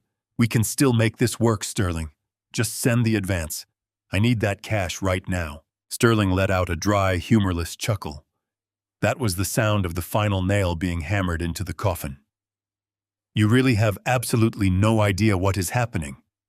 Do you? Sterling asked, his tone shifting from anger to pure, unadulterated pity. There is no holding company anymore, Brandon. Your father spent the entire weekend moving every single corporate asset, every share of stock, and every liquid portfolio into an impenetrable blind trust. He completely dissolved the entity you were trying to sell. There is absolutely nothing left for your mother to inherit, even if he were to pass away this morning. The silence that followed was absolute. I could almost hear the tropical wind blowing through the speaker, carrying the shattered remains of Brandon's ego out to sea. But Sterling was not quite finished. He possessed the vicious instincts of a true corporate predator, and he was determined to leave absolutely no room for misunderstanding. Furthermore, Sterling continued, his voice sharp as a razor blade. I received a formal notice of termination alongside the legal injunction. You do not own 30% of that software empire, Brandon. You do not have executive clearance to authorize a bridge loan. In fact, as of yesterday evening, you do not even work there anymore. You are a terminated employee with a mountain of potential fraud charges hanging over your head. Do not ever contact this firm again. If you call this number one more time, I will personally forward this entire recording to the federal authorities. The line went dead with a sharp, decisive click. The audio file ended, leaving me sitting in the peaceful quiet of my secure loft. I slowly closed the laptop, letting my hands rest on the warm aluminum casing. The trap had not just snapped shut. It had completely obliterated the predators. Brandon had tried to sell my life's work for a quick, unearned payday, and instead he had publicly humiliated himself in front of the very people he desperately wanted to impress. He was entirely stripped of his title, his access, his stolen funds, and his dignity. I stood up and walked over to the floor-to-ceiling windows, looking down at the bustling streets of Chicago. The city was moving, people were going to work entirely unaware of the silent, brutal war that had just been decisively won in the shadows. I thought about Cynthia, Brandon, and Tiffany currently standing in the humid Hawaiian morning air. They had packed their bags, anticipating a permanent life of absolute luxury. They had aggressively ordered premium champagne and chartered private yachts, entirely convinced that they had outsmarted a dying man. Now the brilliant reality of their situation was finally setting in. They were completely stranded on an island in the middle of the Pacific Ocean. Every single credit card they possessed had been permanently deactivated. Their bank accounts were thoroughly drained down to pocket change. They had been formally evicted from their luxury hotel suite, and they did not possess a single shred of corporate or personal authority to secure a loan. They had no money, no shelter, and absolutely no leverage remaining. The luxurious paradise they had sought to claim had instantly transformed into a terrifying, inescapable prison. I smiled gently at the glass pane, wondering exactly how a family so accustomed to private jets and high-class treatment would manage to secure 3 economy tickets back to reality. The answer to my quiet question involved a level of profound degradation that Cynthia and her spoiled son had never experienced in their entire privileged lives. With their designer luggage securely locked inside the hotel storage room, pending a final payment they could not produce, they were unceremoniously escorted off the resort property. They found themselves standing under the brutal Hawaiian sun, wearing the same lightweight resort clothing they had worn to dinner, completely devoid of their usual arrogant armor. Brandon aggressively scrolled through his useless phone contacts, realizing very quickly that his powerful network of corporate allies and affluent friends was entirely built on the wealth I had provided. Without my money, his influence simply evaporated. It was Tiffany who ultimately provided their desperate salvation, though she fought it with every ounce of her superficial being. On her left wrist sat a solid gold Rolex, a lavish anniversary gift I had funded just 2 years ago. The ensuing argument on the hot sidewalk was supposedly spectacular, filled with bitter tears and vicious insults, but absolute desperation eventually won. They walked 2 miles to a local dimly lit pawn shop. Cynthia, a woman who strictly purchased her jewelry from private dealers in Paris and Milan, was forced to stand in a dusty showroom and watch her daughter-in-law slide the magnificent watch across a scratched glass counter. The pawnbroker, a heavily tattooed man, completely unimpressed by their frantic attitude, offered them a pathetic, incredibly humiliating fraction of its actual retail market value.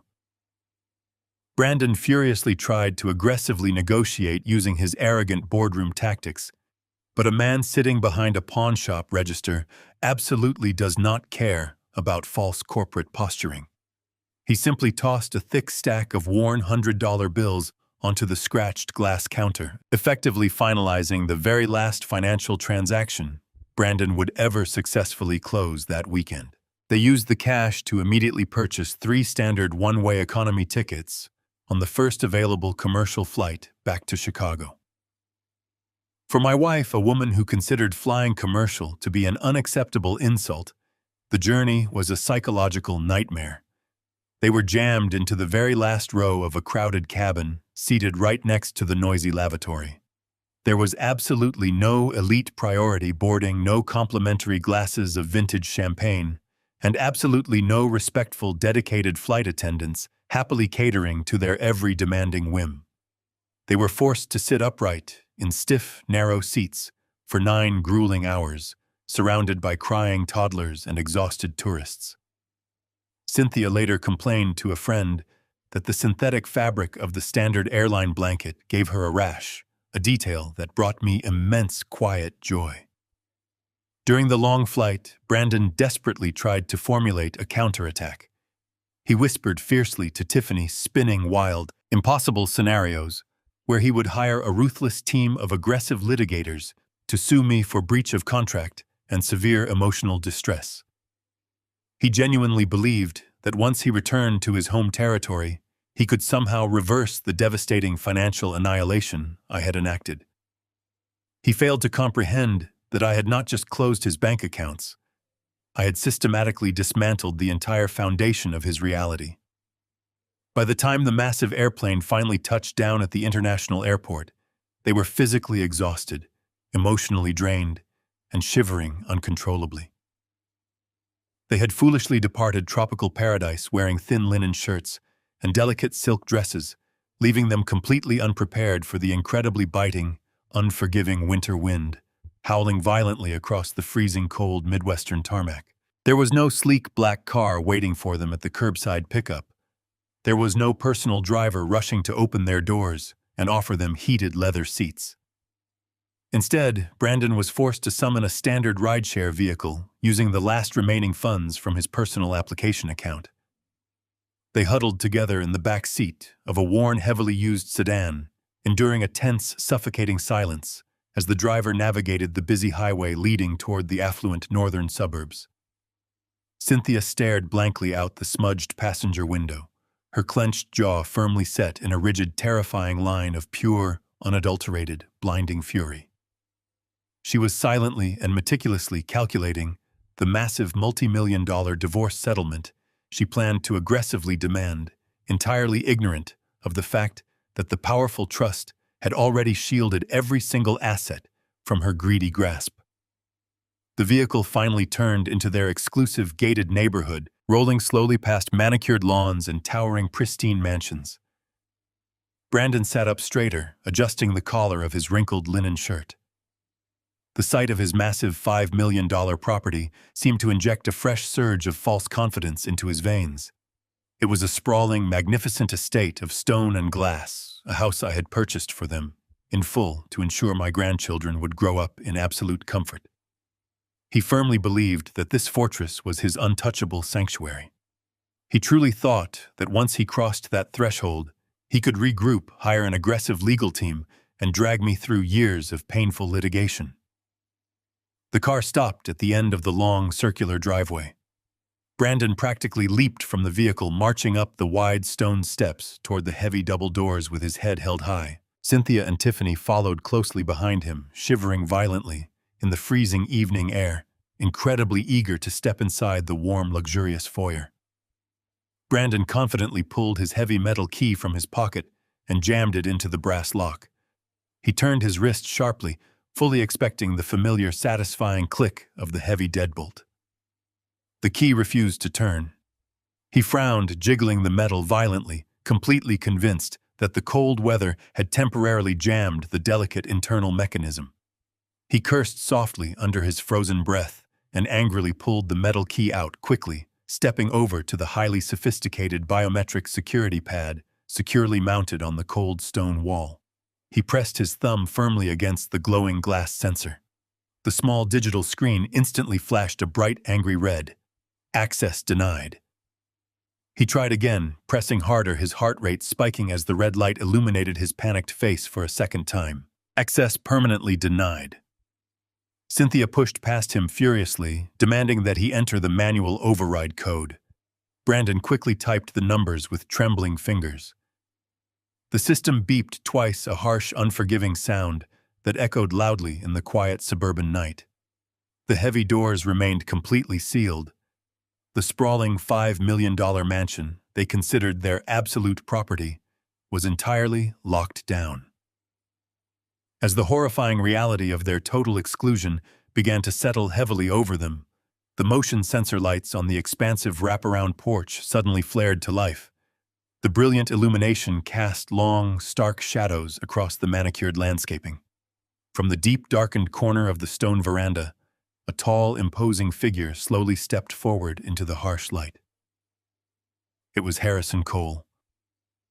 My ruthless wealth attorney stood perfectly still, his hands resting casually in the pockets of his expensive wool overcoat. He looked down at Brandon and Cynthia with an expression of cold, professional detachment, waiting patiently for them to fully process the catastrophic end of their privileged existence. Harrison did not move a single muscle as Brandon stared at him in absolute shock. The cold night air whipped across the stone porch, freezing the arrogant breath right inside my stepson. Behind Harrison, stepping smoothly out from the heavy shadows of the manicured security hedges, were two massive men dressed in identical dark suits. They were private security contractors, highly trained, heavily armed, and completely unbothered by the freezing temperature. They took their positions flanking the heavy double doors, crossing their thick arms, and staring blankly at the shivering trio standing on the driveway. Cynthia was the first to finally break the suffocating silence. She wrapped her thin silk shawl tightly around her shaking shoulders and demanded to know what my attorney was doing on her property in the middle of the night. She ordered him to move aside and open the door immediately so she could get out of the freezing wind. She threatened to call the local police and have him arrested for trespassing on her private estate. Harrison simply smiled, a thin, humorless expression that did absolutely nothing to warm his face. He calmly reached inside the inner pocket of his heavy wool overcoat and slowly extracted a thick manila envelope.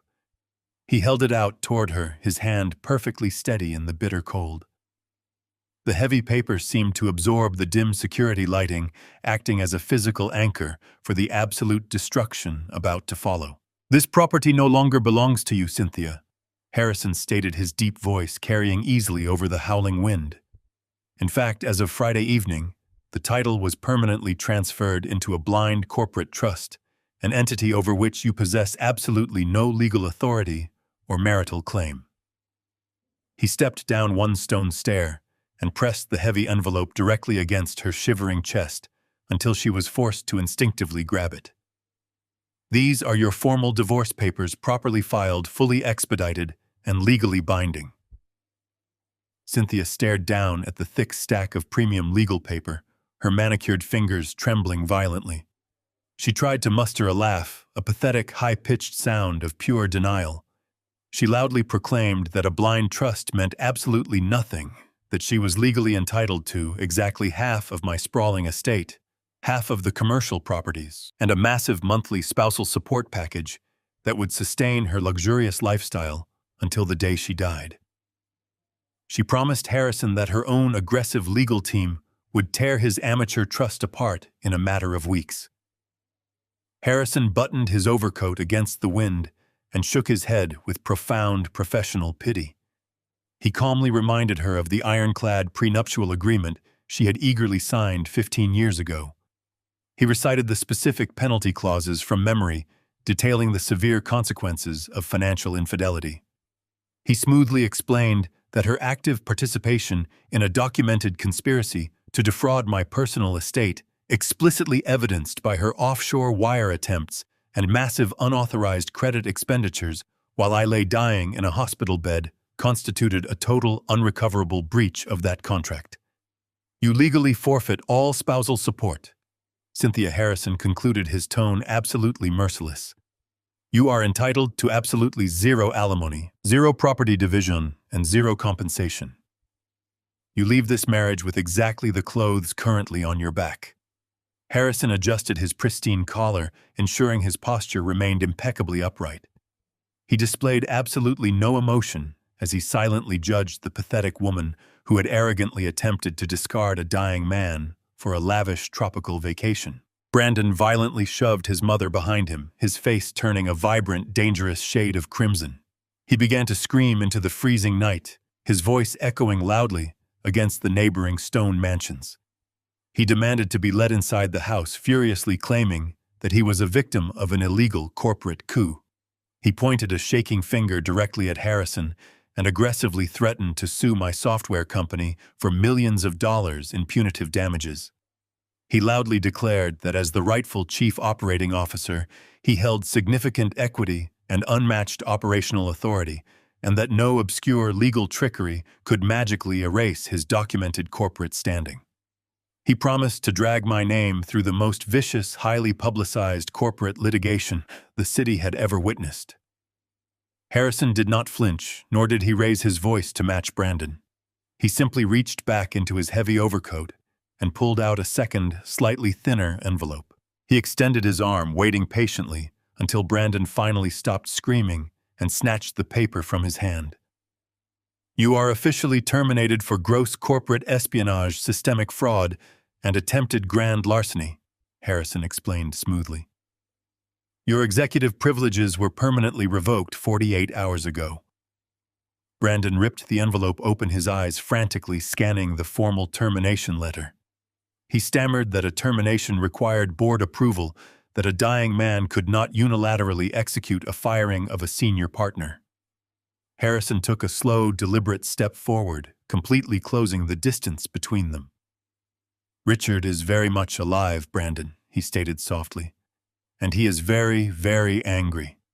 The district attorney has already been fully notified of your documented attempt to illegally sell protected company assets to a New York venture capital firm. They currently possess the Vanguard and Hayes email threads, the financial wire receipts, and the blatantly forged medical power of attorney you foolishly tried to execute." Tiffany collapsed onto the cold, concrete driveway, burying her face in her hands and sobbing uncontrollably. The devastating reality of their situation was finally crashing down around them with the heavy, inescapable weight of a collapsing building. They were entirely locked out of their magnificent mansion. Their endless bank accounts were completely drained. The luxurious cars sitting inside the heated garage were legally untouchable. The massive software empire they had desperately tried to steal was entirely out of their reach.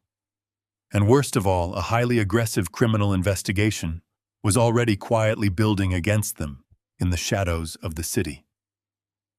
Harrison looked down at the pathetic, shivering trio standing in the freezing darkness. "I strongly suggest you vacate this private property immediately," Harrison commanded, gesturing slightly toward the two massive security contractors waiting silently on the porch. "If you remain on this driveway for another 60 seconds, these gentlemen are under strict, uncompromising orders to physically detain you and summon the local authorities for criminal trespassing. I do not care where you go, but you can no longer exist here." Cynthia tried to speak, her mouth opening and closing like a suffocated fish, but absolutely no words came out. Brandon dropped the termination letter onto the frozen concrete, his shoulders slumping in total, absolute defeat. They slowly turned around, pulling their thin, useless resort clothing tightly around their shaking bodies, and began the long, humiliating walk down the dark, freezing suburban street.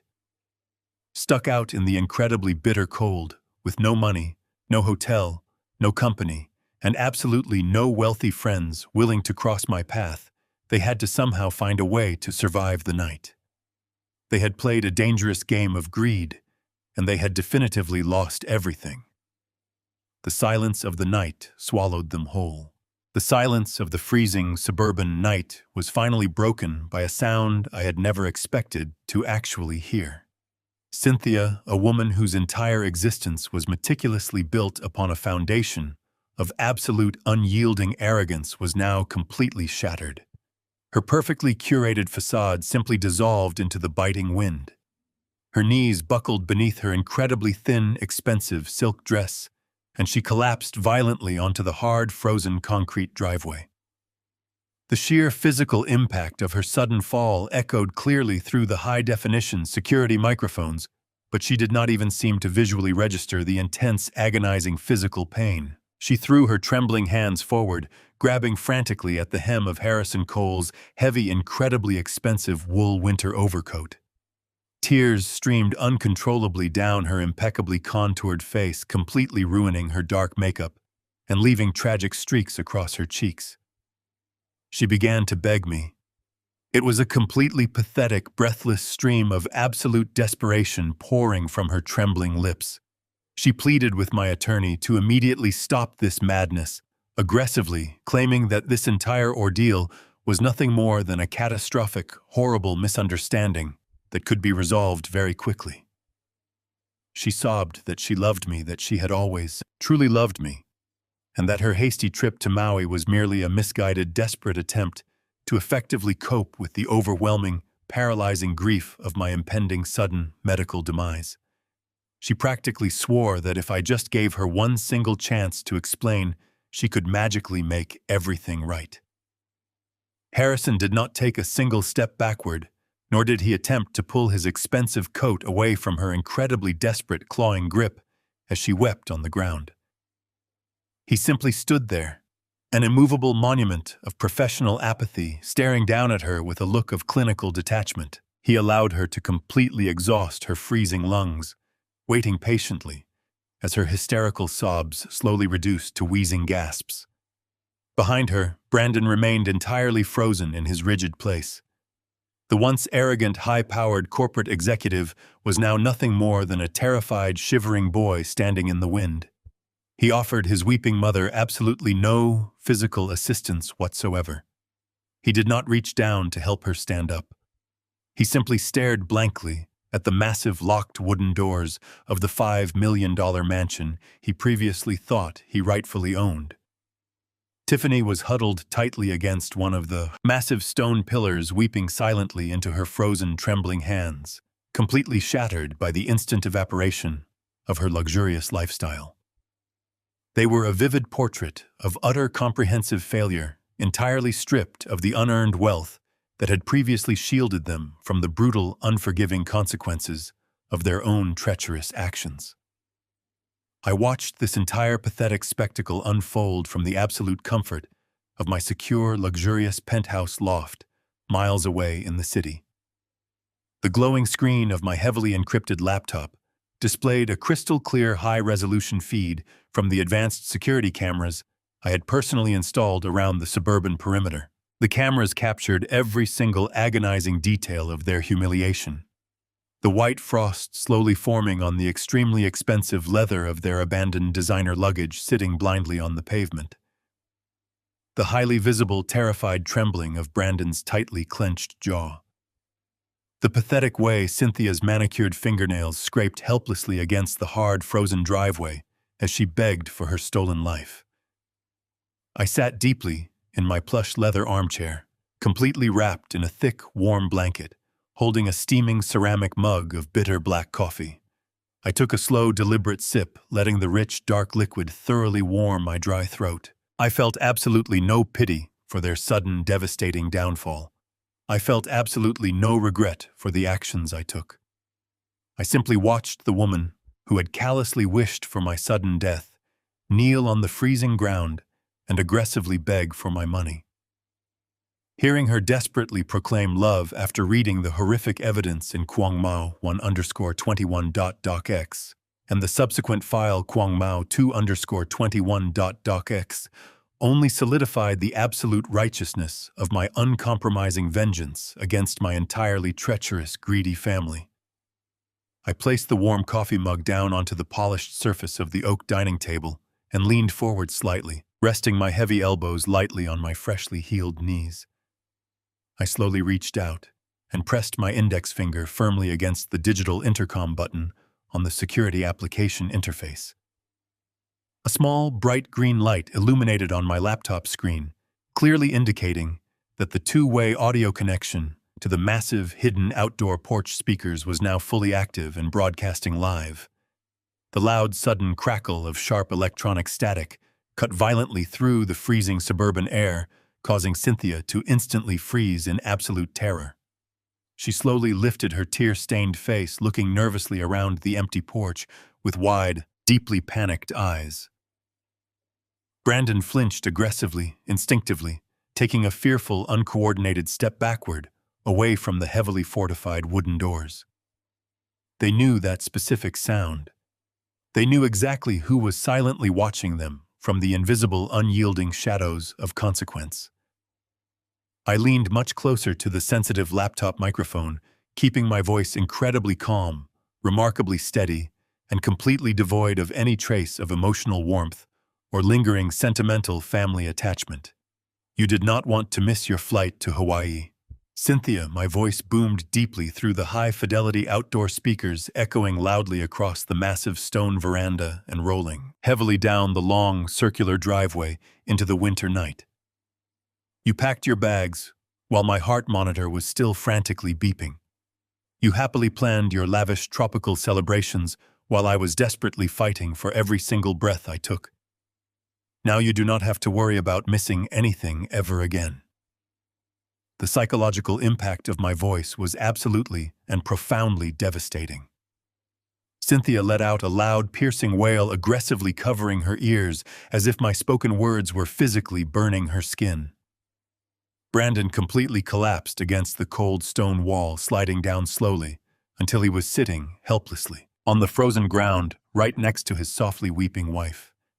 I removed my finger from the digital intercom button, instantly severing the audio connection and plunging the sprawling estate back into the cold, unforgiving silence of the bitter winter. On the digital screen, I watched as Harrison Cole gave a single, almost imperceptible nod to the two massive private security contractors standing silently in the shadows of the porch. The armed men immediately stepped forward, moving with swift, terrifying efficiency. They grabbed Brandon roughly by the arms, hauling him forcefully to his feet, and gestured aggressively for Cynthia and Tiffany to immediately follow. There was absolutely no room for any negotiation. There was absolutely no delay. The imposing guards marched the weeping, completely broken family down the long, winding driveway, physically escorting them all the way past the ornate iron gates that marked the absolute edge of the private property line. The heavy metal gates slowly swung shut behind them, locking with a loud, definitive, and permanent mechanical clatter. They were left standing entirely alone on the dark, freezing suburban sidewalk, clutching their thin resort clothing, shivering violently beside their entirely useless designer suitcases, permanently banished from my world. Exactly 30 days after that freezing night on the driveway, I walked through the towering glass doors of my corporate headquarters. The morning sun illuminated the expansive marble lobby, reflecting brightly off the polished surfaces and casting a warm golden glow over the bustling space. My physical recovery had been nothing short of miraculous.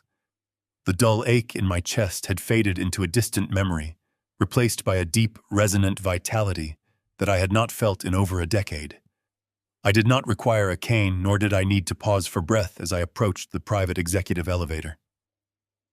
My mind was incredibly sharp, operating with a lethal, focused clarity that only surviving a profound betrayal can truly forge.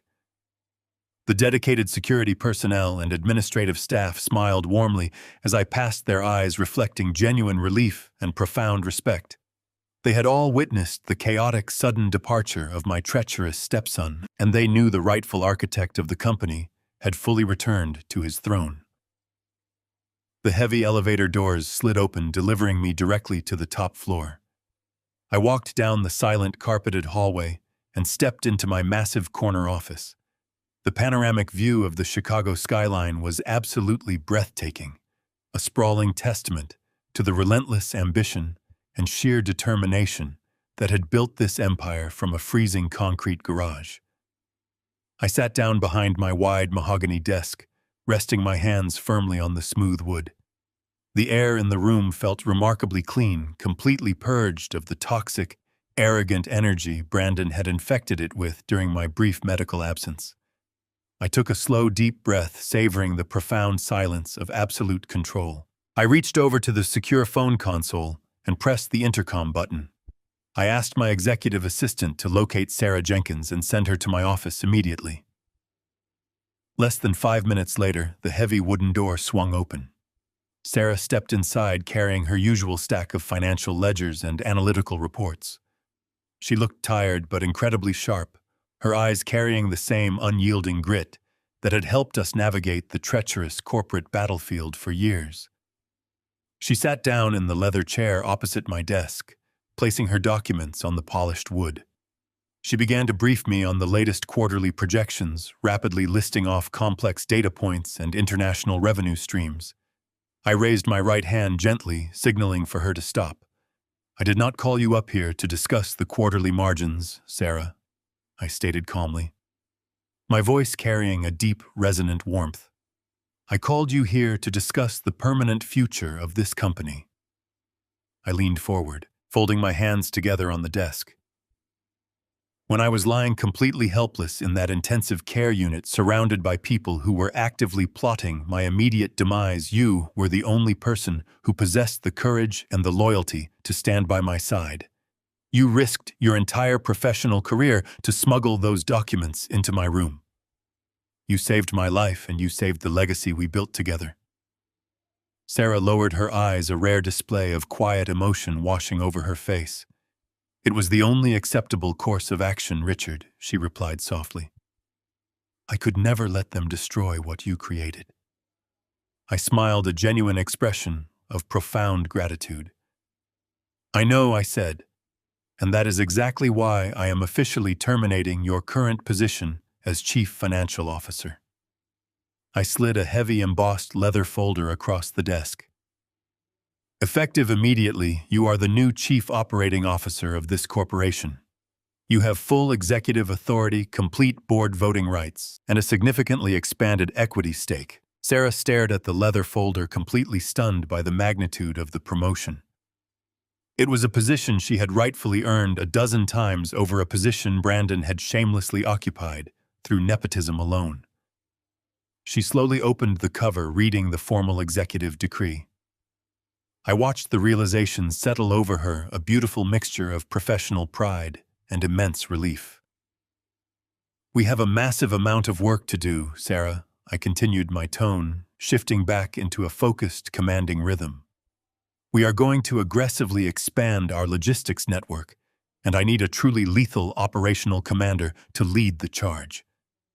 "Are you ready to go to war?" Sarah closed the folder, sitting up perfectly straight.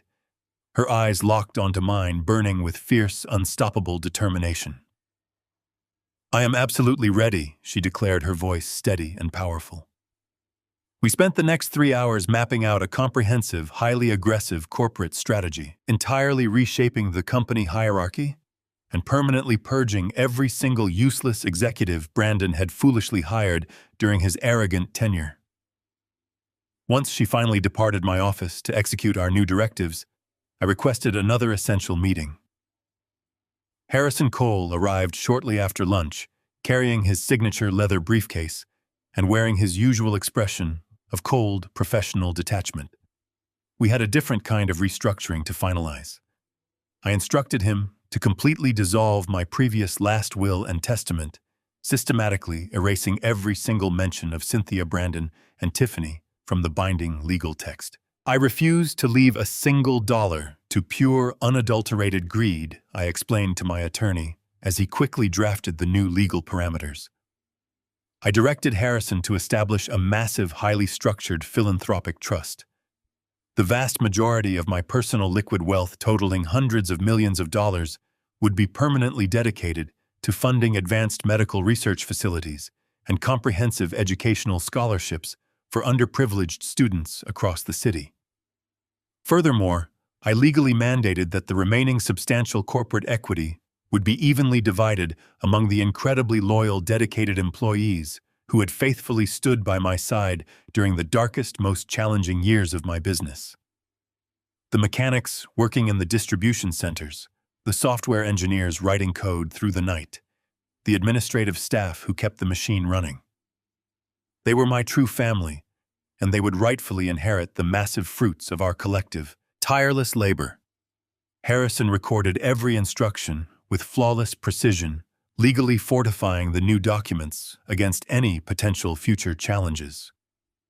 By the time he packed his briefcase and offered a respectful nod of departure, my legacy was entirely secure, forever shielded from the destructive, grasping hands of entitled parasites. As the late afternoon sun began to dip below the towering city skyscrapers casting long, dramatic shadows across my office, my private cellular phone vibrated softly on the desk. It was a highly encrypted message from Robert Sanchez, the elite private investigator I had retained to quietly monitor the ensuing fallout. I opened the detailed digital report, reading the final definitive chapter of my vengeance. The sheer magnitude of their profound misery was meticulously documented in stark, undeniable facts. Brandon was currently sitting in a small, windowless interrogation room at the federal courthouse. The district attorney had formally indicted him on multiple highly severe counts of aggressive wire fraud, grand larceny, and corporate espionage. The New York venture capital firm, utterly terrified of potential legal implication, had eagerly handed over every single recorded telephone conversation and forged document to the aggressive federal prosecutors. He was facing a mandatory minimum sentence of 15 grueling years in a federal penitentiary, and without access to my immense wealth, he was forced to rely on an incredibly overworked, profoundly exhausted public defender. His arrogant, high-class life was officially and permanently over. The second half of the detailed investigative report focused entirely on Cynthia, the woman who had callously demanded I disappear from her life, the woman who had spent decades arrogantly parading through elite country clubs and exclusive designer boutiques, was now completely and utterly destitute. The incredibly harsh reality of her violated prenuptial agreement had left her with absolutely nothing but the clothes she had managed to carry off the freezing suburban sidewalk. According to the investigators' precise observations, she was currently residing in a tiny, incredibly dilapidated studio apartment located in a highly undesirable, noisy neighborhood on the far outskirts of the city. To afford the meager monthly rent, she had been brutally forced to accept a humiliating entry-level position as a retail checkout clerk at a depressing, brightly lit discount strip mall. The comprehensive report explicitly detailed how she spent her long, agonizing days standing for 8 hours behind a cheap plastic counter, bitterly scanning discounted merchandise for impatient, rude customers while wearing a hideous, oversized polyester uniform. I closed the investigative report and carefully set the phone down on the smooth mahogany wood. I pictured Cynthia deeply exhausted, her feet throbbing in cheap shoes, desperately trying to maintain a shred of her former dignity while bagging clearance items under the harsh, buzzing fluorescent lights. I pictured Brandon terrified and completely isolated in a cold, concrete cell, finally realizing that his pathetic, manufactured corporate facade could not save him from the brutal, crushing weight of federal justice. They had eagerly anticipated my death, treating my impending demise as a convenient, lucrative transaction. They had severely underestimated the terrifying resilience of the man who had built their luxurious world. I walked over to the massive glass window, looking down at the vibrant, glowing city below. My heart beat with a steady, powerful, and incredibly peaceful rhythm. The sprawling empire was safe, my legacy was permanently secured and absolute. Uncompromising justice had been served cold. I remained standing by the massive floor-to-ceiling window, allowing the profound silence of the executive suite to wash over me. The sprawling Chicago skyline stretched out before my eyes, a breathtaking expanse of steel glass and relentless ambition. Below me, millions of tiny lights began to ignite as the late afternoon sun gracefully surrendered to the approaching twilight. The city was a massive breathing machine, constantly moving, constantly evolving, entirely indifferent to the petty dramas of those who failed to keep pace. I placed my right hand flat against the cool, thick glass, feeling a deep, powerful resonance vibrating within my own chest. There were absolutely no tears falling from my eyes, and there was not a single ounce of regret lingering in my soul. For years, I had foolishly believed that providing endless luxury was the ultimate expression of love. I had meticulously built a fortress of unparalleled wealth, blindly ignoring the fact that I was actually breeding entitlement, resentment, and profound treachery within my own home. I had willingly invited parasites to feast at my table, completely oblivious to the venom they were secretly pouring into my cup. I slowly traced the faint reflection of my face in the glass, studying the new lines of resilience etched deeply around my eyes. The massive heart attack that had violently struck me down just months ago was supposed to be the tragic end of my story. The doctors had whispered in hushed, pessimistic tones about my highly uncertain survival, while my treacherous family had immediately started counting their unearned inheritance. But looking back now, with the extraordinary benefit of absolute clarity, I fully realized that the agonizing failure of my physical heart had not been a curse. It was, in fact, the greatest blessing I could have ever received. That terrifying medical crisis did not kill me. It brilliantly saved my life. It violently tore away the heavy, suffocating blindfold I had worn for decades. The agonizing pain radiating through my chest that fateful evening was simply the necessary price of admission to finally see the unvarnished, horrifying truth. If my heart had remained perfectly healthy, I would have tragically died a slow, miserable death by 1,000 quiet betrayals. I would have continued to blindly fund Brandon's arrogant corporate failures and Cynthia's hollow, superficial vanity. Instead, the universe had granted me a rare, brutally honest second chance.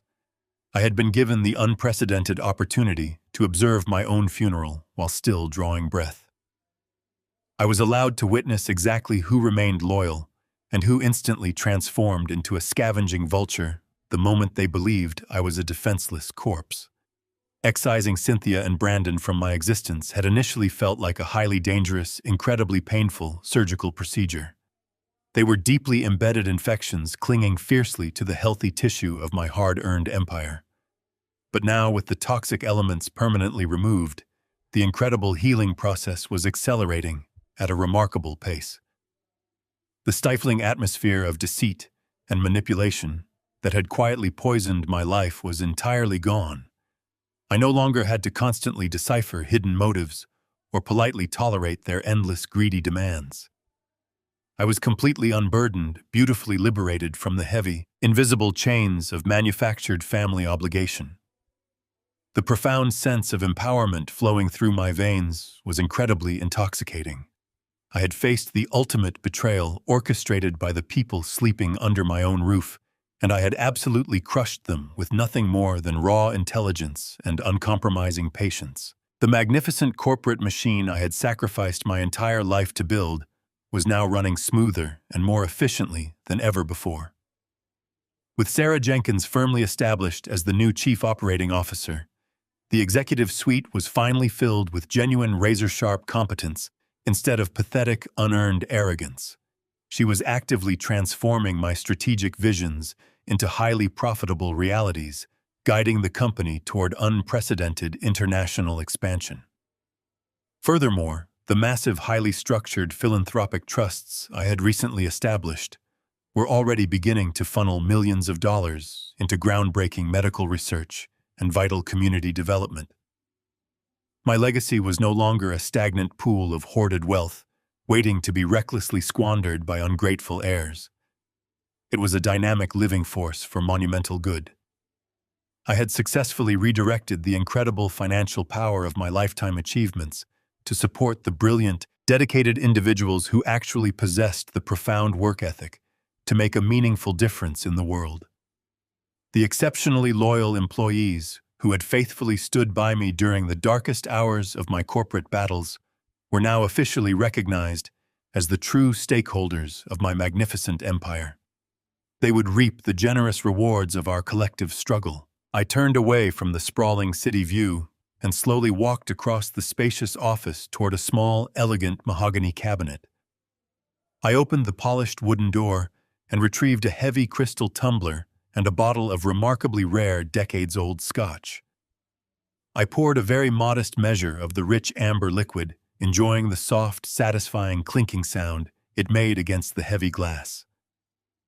This was a private celebration of profound survival, a quiet toast to the undeniable mastery of my own fate.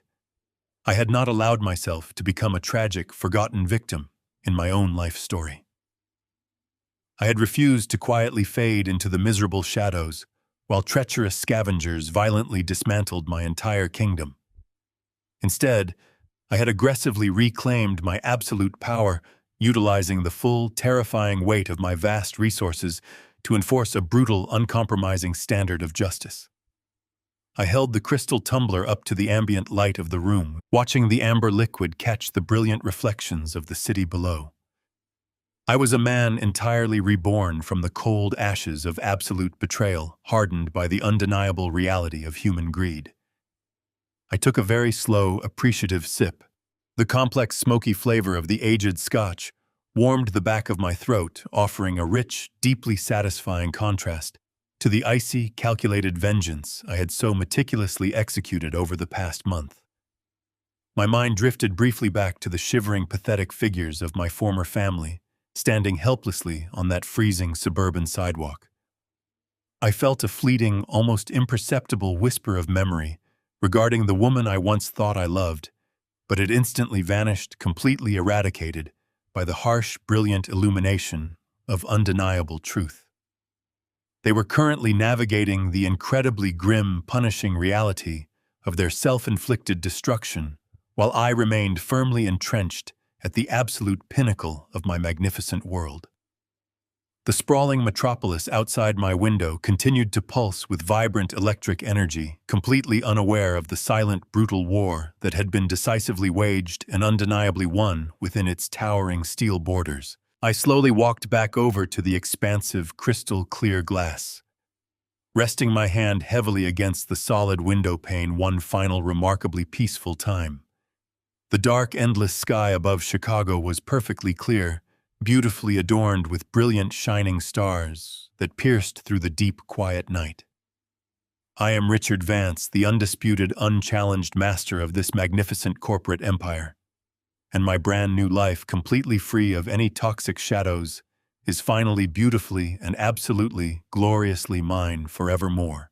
The cool glass of this window remained smooth beneath my palm as I finally turned my back on the sprawling Chicago skyline.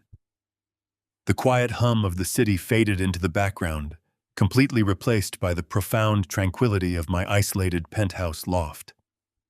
I walked slowly across the wide expanse of the room, my footsteps entirely silent against the thick premium carpets that lined the floor. The heavy burdens that had suffocated my spirit for so many decades were now completely eradicated. I moved with a newly discovered lightness, a physical manifestation of the immense emotional relief coursing through my veins. Every single corner of this massive space felt entirely different now. It no longer represented a fragile sanctuary from a treacherous family, but rather a permanent fortress of solitude and absolute victory. I approached the elegant marble island situated in the center of my modern kitchen. The ambient lighting above cast a warm, inviting glow over the polished stone surface. I placed my heavy crystal tumbler down, watching the remaining amber liquid settle perfectly still. There was no rush anymore. There were absolutely no urgent demands echoing from greedy dependents, and no manipulative pleas seeking to drain my hard-earned resources. The evening belonged entirely to me, stretching out as a vast, uninterrupted canvas of limitless potential. I reached up with my right hand and slowly unbuttoned the stiff collar of my tailored dress shirt, allowing the incredibly soft, breathable cotton fabric to loosen comfortably around my neck. The simple, deliberate act of removing my formal business attire felt remarkably symbolic. It was the physical shedding of my rigid defensive armor. I had successfully survived the brutal corporate battlefield and the highly toxic domestic war, and I had absolutely decimated my enemies on both fronts. As I pulled my left hand away from my collar, the bright overhead lighting caught the dull, metallic gleam of the thick gold band resting heavily on my ring finger. It was my wedding ring. I paused, holding my hand up to the light, staring intently at the smooth, circular piece of jewelry that had bound me to Cynthia for so many years. It was a tangible symbol of a vow I had honored with absolute, unwavering fidelity, a vow she had treated with casual, heartbreaking contempt. She had eagerly worn her corresponding diamond ring, while simultaneously plotting my demise and counting my vast wealth from a luxurious beach resort. I slowly wrapped the fingers of my right hand around the heavy gold band. It felt remarkably cold against my warm skin, completely devoid of any lingering sentimental value. I did not feel a single trace of sorrow, nor did I experience any sudden rush of nostalgic mourning. The profound love I had once harbored for that incredibly treacherous woman had been entirely extinguished, permanently snuffed out by the sheer, undeniable magnitude of her calculated cruelty. With a firm, steady motion, I pulled the heavy gold ring completely off my finger. It slid effortlessly over my knuckle, leaving behind a faint, pale indentation on my skin. I stood completely still for a long moment, holding the discarded jewelry tightly in my palm, feeling the satisfying weight of my final, ultimate liberation. I turned slowly and walked over to the stainless steel waste receptacle, discreetly positioned beneath the marble counter. I did not hesitate. I did not offer any silent prayers or poetic farewells. I simply opened my hand and let the heavy gold ring fall directly into the dark, empty bin. The metallic clatter echoed sharply against the quiet walls, a highly definitive, deeply satisfying punctuation mark, ending a miserable chapter of my life. I closed the sleek cabinet door, completely detaching my soul from the toxic, exhausting past. The pale indentation on my finger would eventually fade, just as the memory of their pathetic greed would slowly dissolve into the endless river of time. I walked back toward the expansive living area, feeling a deep, powerful surge of absolute control settling firmly into my bones. The massive leather armchair awaited me, positioned perfectly to offer an unobstructed view of the vibrant, glowing metropolis outside. I sank comfortably into the incredibly soft cushions, letting my head rest back against the premium leather. I reached over to the small, polished side table and picked up a thick, leather-bound book. It was a complex historical biography I had been eagerly wanting to read for several months, completely unable to find the required mental focus while navigating the chaotic demands of my former family. Now my mind was entirely my own. I opened the book, the crisp sound of the turning pages breaking the beautiful, heavy silence of the room. The words on the page were clear, sharp, and deeply engaging. I was no longer an exhausted, dying man desperately trying to secure an unappreciative legacy. I was a remarkably healthy, incredibly wealthy, and absolutely uncompromising force of nature. I had meticulously restructured my sprawling corporate empire to reward the genuinely loyal individuals who actually deserved it. I had permanently legally protected my massive financial assets from those who callously viewed my existence as nothing more than an inconvenient obstacle to their luxurious desires. The air in the penthouse felt incredibly pure, completely washed clean of deception and entitlement. The terrible, suffocating pressure in my chest that had once signaled my impending death was entirely gone, replaced by the steady, powerful rhythm of a completely revitalized heart. The relentless, ambitious machine I had built was currently operating at peak efficiency, generating immense prosperity that would now be utilized to profoundly benefit the greater good. The parasites who had actively sought to drain my life force were currently navigating the incredibly grim, unforgiving reality of their own treacherous actions, entirely stripped of the unearned luxury they had foolishly taken for granted. I gently turned another crisp page of my book, savoring the absolute perfect peace of the moment.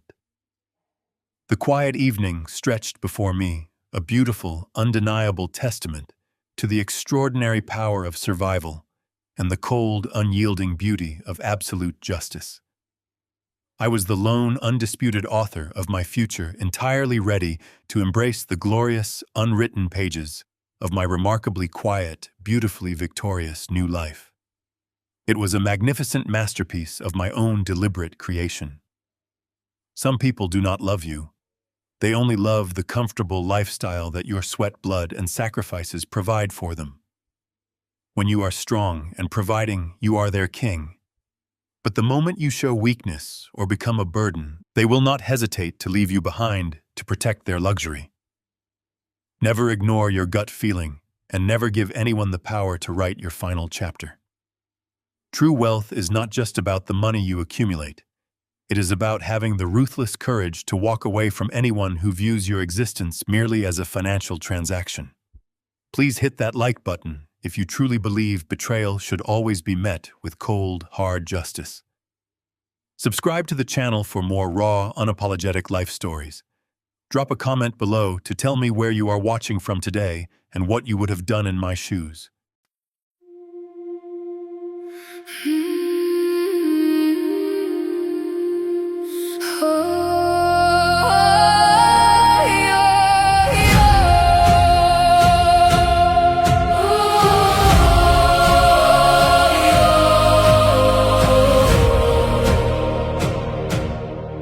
I used to ride upon your shoulders, thinking you could touch the sky.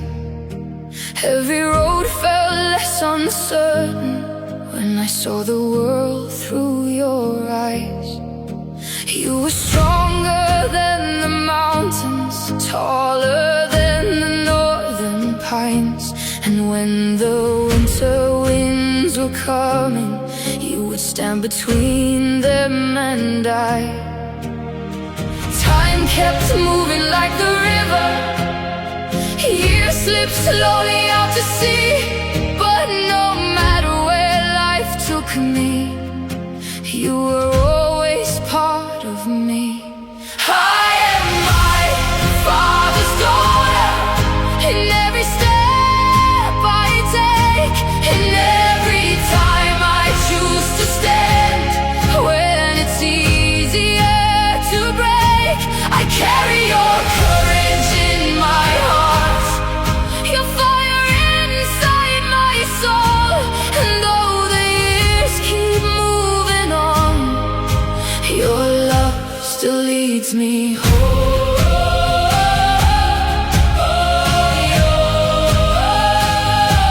You taught me strength is not in power, but in kindness when it's hard.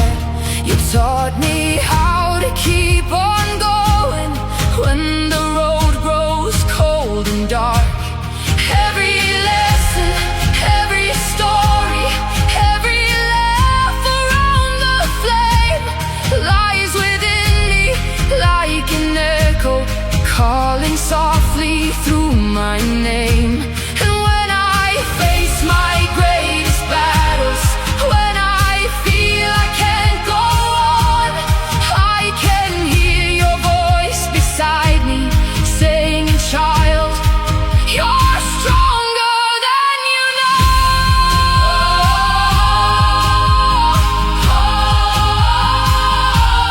I am my father's daughter, in every step I take, in every time I choose to stand. When it's easier to break, I carry your courage in my heart, your fire inside my soul. And though the years keep moving on, your love still leads me home.